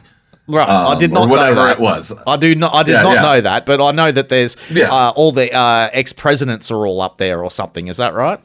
Yeah. Yeah. So what it is the people that got us to where we are now. Well, hang on, Paul. I'm waiting for Donald Trump to put his face over the top of them all.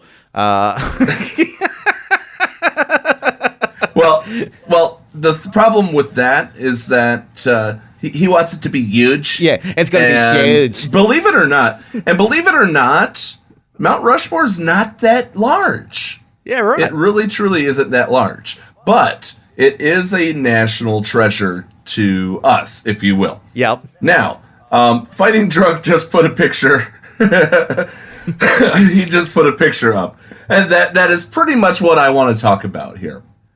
If you were to erect a monument in the style of Mount Rushmore when it comes to Star Wars Galaxy of Heroes, who would you put up there, Scotty? When it comes to Star Wars Galaxy of Heroes? Yeah. Okay. Revan, Bastilla. No. You can't do just recent stuff. So the whole thing about Mount Rushmore is the people that got you there. Of all of our characters, who would you want to put?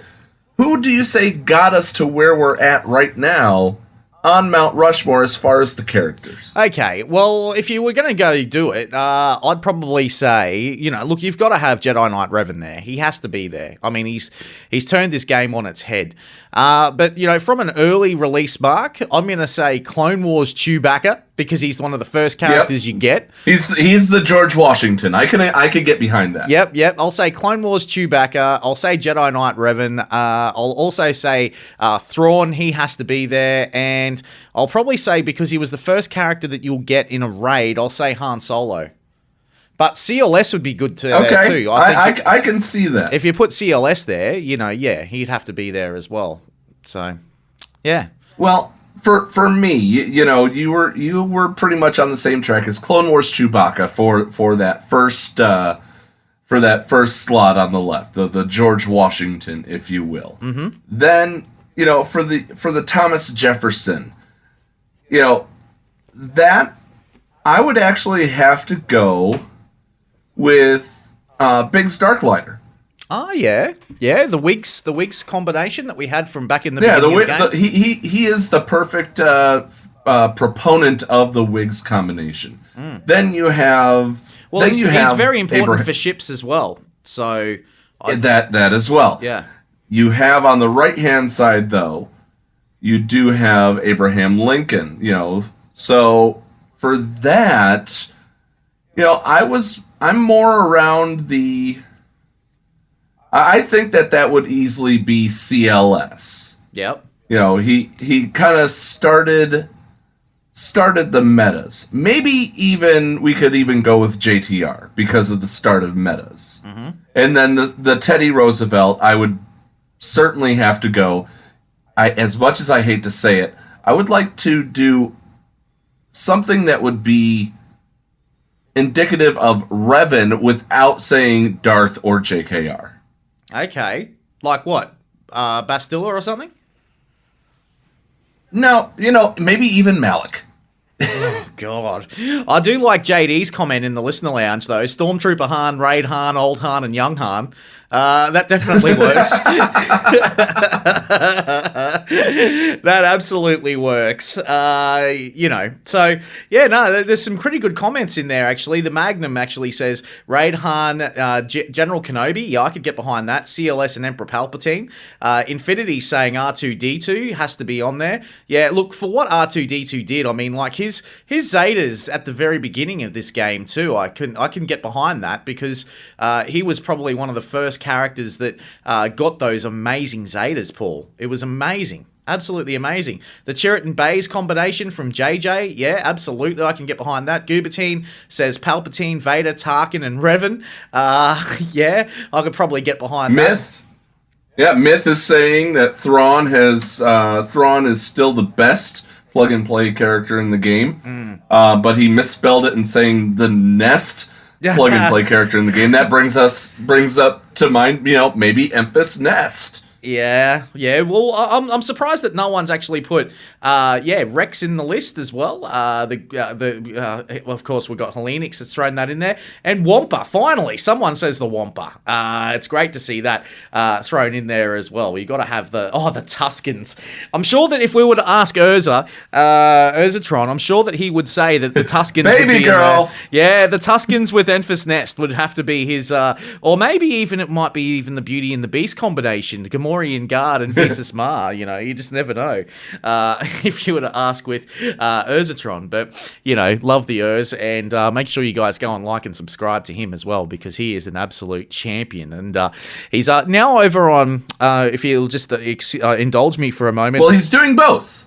He's doing both now again. He just recently announced that he's going to go and do both starting later today. He's going to do Twitch and YouTube. He's going to do YouTube. So fantastic. That's great news. So look, Twitch is much better for him when it comes to streaming. I do agree with him there. So yeah, Twitch is great for him, because he can get away with whatever he likes. He won't get done for Major Tom and things like that. So so yeah, make sure that you go over and say g'day to our man Urzatron. Hey mate, I've been having a chat to Cubs fan Han lately as well, who's another good friend of ours on the Escape podcast. And mate, I've got to say that Cubby's bringing some good stuff as well.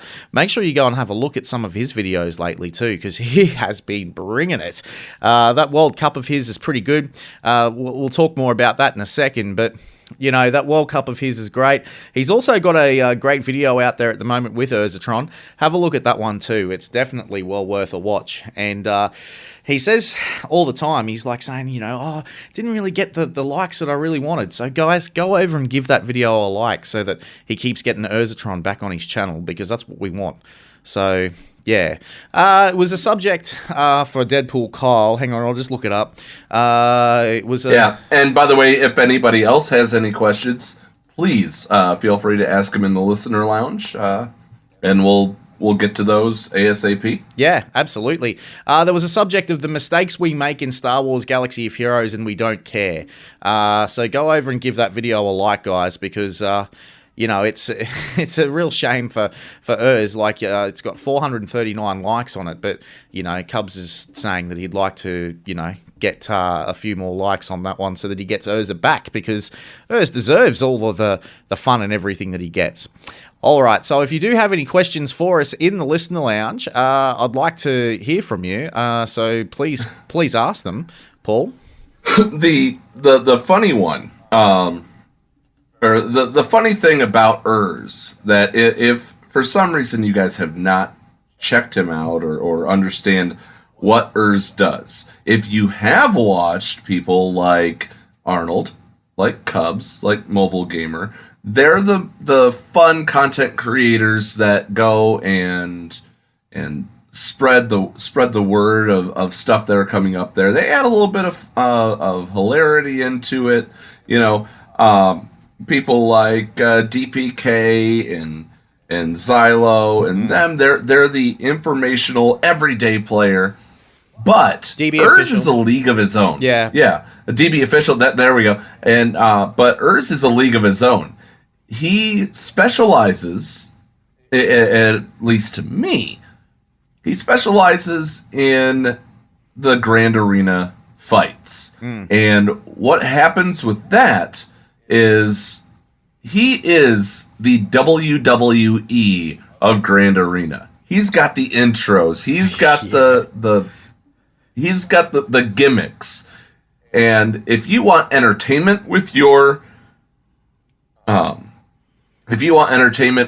Grand Arena, that is the place to go. Absolutely, yeah, absolutely. Okay, so Chancellor Goober Team says the streaming on YouTube does hurt his channel, and then Deadpool Kyle says how does it hurt his channel? Well, because YouTube puts strikes on him all the time, and with everything that he does. So so that's where the issue is with YouTube. But it's good to see he's coming back. So go you, good thing, Urzatron. We love you, we love you, we love you, and he's a Patreon of ours as well. So yeah, all right. So let's get on to the questions that we've got in here. Infinity says, "What is the best and cheapest farm for a team?" Paul, I'll hand this one over to you. The best and cheapest farm for a team, honestly, in my opinion, I think is going to be if you're asking what team, it's one that you should be starting out with almost right away, and that's going to be Phoenix. You're looking for gear, now Phoenix is going to start chewing up some stun guns later on. But I'm torn between the clones being a little bit easier, and maybe you're looking at the original First Order leveling. Not First Order, Resistance leveling. I'm going to say the best and cheapest team, cheapest farm for a team would be your CLS, your Han Solo, Chewbacca, C-3PO, R2-D2. There's your 5. I'm going to say that, without a doubt. Or even All your right. We looked at it 2 different ways. Or even your Ray Jedi training team would be the other one that I'd probably look at as well. Paul, next question from Fighting Drunk. What's on your favorites currently now that you both have Geos? This is great. I'm keen as to do the farming report, baby! Oh, yeah, you finally get to talk about it. Yeah, absolutely, I do. And big thank you to Fighting Drunk for this question. Okay, what's in my favorites? Let's go through it. I've actually updated my farming list at the present time, Fighting Drunk. So I'm actually, my big big thing right now is to try and get all my characters to gear 12. So that's all I'm trying to do. I'm just working on that, and I'm just going by faction by faction by faction. So at present, I have T3M4, who's nearly at gear 12, Death Trooper, who's nearly at gear 12. I've decided to go back to my Imperial Troopers and finish them off because they're at gear 11. Death Trooper, Range Trooper, and Shore Trooper, all at gear 11. So they need to go up to gear 12. So I've decided that that's that. Cody's my final clone that needs to go up. But as I say, it's problematic for him because he needs 3 of these MK8 biotech implants. So that's to finish him off to gear 12. He is in my list. I've only got 2 more gear pieces to go for Biggs Darklighter. I've decided to finish him. Obi-Wan Kenobi, Old Ben, I've decided to finish him off as well. I've got Wampa. Now, this is where things get a little bit interesting. Now, I've decided that I'm going to go with Savage Press and Darth Maul in my favourites too, for the simple fact that I've got a feeling that something could be coming their way at some stage, and they might be able to help me out, especially with the Dark Side territory battle for Geonosis. So something could be coming their way. We are, of course, in Clone Wars content right now, so I'm trying to get ahead of the game with those. So Savage and Darth Maul are in there. And my other character that I am looking to farm right now, Paul, is Clone Wars Chewbacca, trying to get him to gear 12. There you go. How about you, brother? I've got one. And it's because I have that promise. Oh, it's Bodhi Rooke. Bodhi Rooke, indeed. until I put the Zeta on him, it's Bodhi Rooke. But honestly, once I what was in my favorites was Count Dooku. I have finished Newt to 12. Let me just verify this real quick. The only separatist that is not 12 is Count Dooku, but he does have the Zeta. And I'm just missing the super stun gun for him. Wow, fantastic, man! Good job. Yeah, all my separate, and then clones. After that is clones. I'm going to start gearing them up in preparation for light side territory battle. Fantastic. Okay, well, Caden Ace says, "Please tell me First Order will not be meta when Episode 9 comes out." It will be. I can't tell you that. I reckon it will be. That's just. I cannot say it won't be. I can't say it won't be either. I think it will be. I think we'll see a Snoke in this game before the year is out, just quietly. Yeah. I don't think it's Snoke. I think it's Grand Chancellor Palpatine. Ooh, look out. All right. Apropos, g'day, mate. G'day from Canada. It's good to see you here, man. He says, both my accounts are choosing between bugs and droids. So going for Wat or Padme, both are GR ready. Which one should I go for? Paul, I'm going to say... Oh, geez, that's interesting. I'm going to say go for your droids. Apropos, the General Grievous is definitely a character that you'll probably want more out of, especially when it comes to Grand Arena. I'd go for your droids. Well, the bugs are great, don't get me wrong, but... Padme, man, you're getting two for one, really. So, yeah, go for your droids. What do you think, Paul? I think go for your droids, even though it hurts me to say it. Don't go after B1 yet, though. You're gearing for Geo territory battle. B1's not going to help you in the last stage. It's going to be Asajj that's going to help you in the last stage. But if you are going for anything... and you are focusing in the Geo territory battle, you need to turn down for Wat. Oh, I love it. The Magnum says, since my guild is doing GOTB and has HSTR on lockdown, do I go for Geo's Overnight Sisters? Yes, I would say that's a good idea. That's a very, very good idea. Even though the Jawas hate you. Yeah, even though the Jawas hate you. Absolutely. All right, so the next questions that we have here in the channel, let's having a look, just quickly going. JJ says, do you think that they'll release Metal Legs Maul when Clone Wars Season 7 drops? Possibly.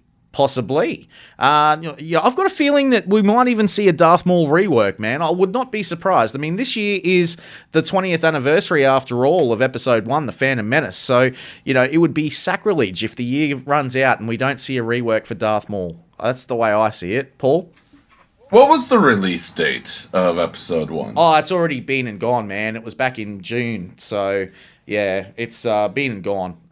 It was, just last month, episode 1.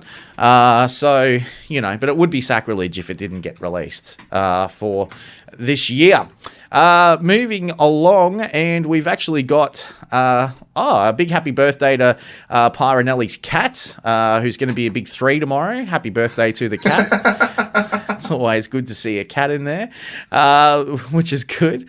Also, a big, once again, a shout out to my boy Tenpool. And you do know that the English cricket team is the greatest cricket team in the world. There you go, Nev. I have fulfilled my obligations for what we've discussed, man, from our side of the bet.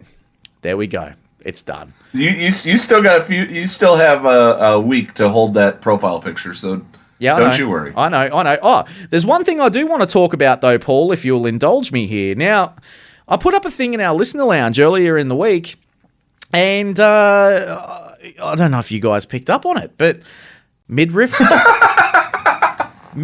Padme. Oh, okay. I thought it was the other one.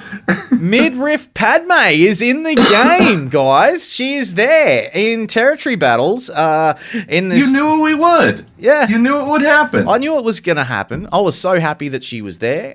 Very, very pleased. So, yeah, guys, you can have a look at the photos of that. That's fantastic.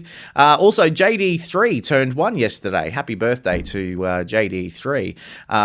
Chancellor Gubertine reckons that these are all the characters you should work on. Have a look at that in the listener lounge, which is pretty good. He's actually got like all the Geos in there. He's also got Clone Wars Chewbacca, I'm a Gun Die, Eoth Koth, Jedi Knight Guardian, yes, he is. And Cup in his list. Now that's interesting. Why do you have Cup in the list? Well, I think that's a troll. No, I've got a feeling. I think I know where he's going with this, to be fair. For the light side Geonosis battle, territory battle, if you have a look, the Galactic Republic. They're all Galactic Republic characters. Yeah, I can see where he's going with it.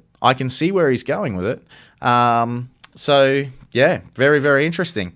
All right, as Hellenic says, we can see midriff Padme, but we can't have her in our roster. Look, man, that's true. But, hey, I'm happy to see her, man. I've got screenshots of it, and that's actually my background now on my iPad, so I'm really happy. At least we saw her. So when you pick up your iPad, you're like, oh, I forgot to finish this battle. Oh, wait a minute. Yeah, wait a minute. Never mind. It's all good. And it also makes it's problematic for my wife too, because she picks up my iPad and she seems to think, what the hell? Like, is he still in this game? So I find it funny. So anyway, all right, Paul. You know what, man? I think it's time that we have to go. Hang on. One more question here. Okay. Am I a bad person for having 0 toons at Gear 13 while being a 4.5 million GP player? That's from Hellenix. Hellenix. He's not getting as much. He's not getting fluffier.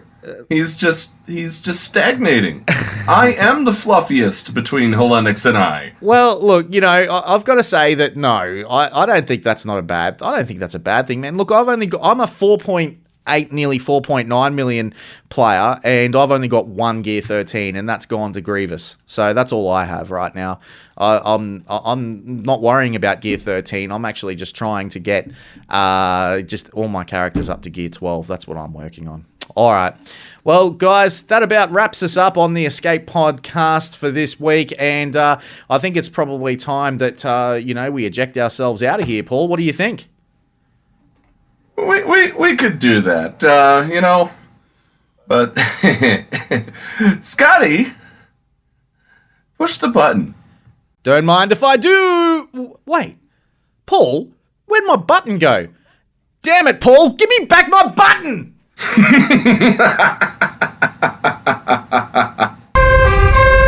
What's going on? Where the hell are we? Paris? Thank you for pressing the self-destruct button. Attention! This is Colonel Sanders in forward command. Abandon ship! All personnel proceed to escape pods. Close down the circuit. Evacuate the city. Self-destruct mechanism has been activated. Abandon ship! Where is it? It's gonna be here. Out of order! Even in the future, nothing works. This ship will self-destruct in exactly 10 seconds. Counting down. 10, 9, 8, 6. What happened to 7? Just kidding.